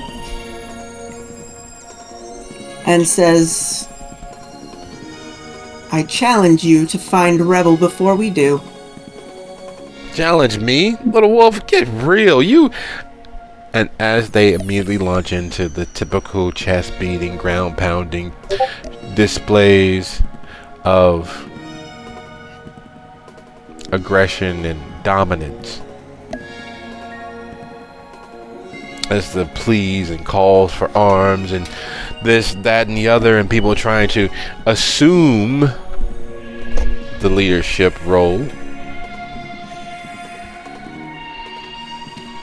it becomes obvious that this has become the new temporary power grab. By successfully leading a party, by successfully picking a path, and then there's Lil staring at the whole of it. There's a natural paranoia that comes from living in the modern world that most wolves never really give full voice to. There's knowledge there and power there if you can control the paranoia. The wolves very rarely have the opportunity of even having it touch them.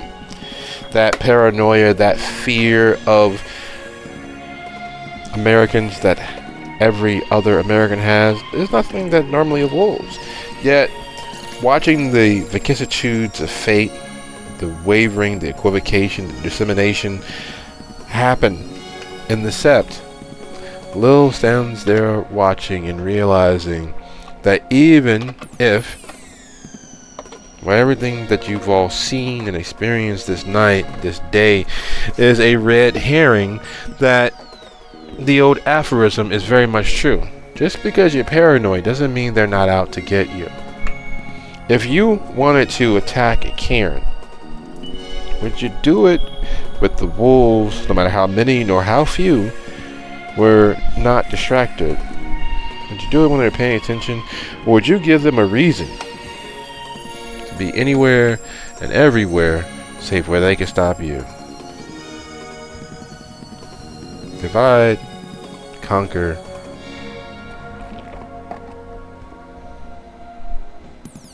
or worse.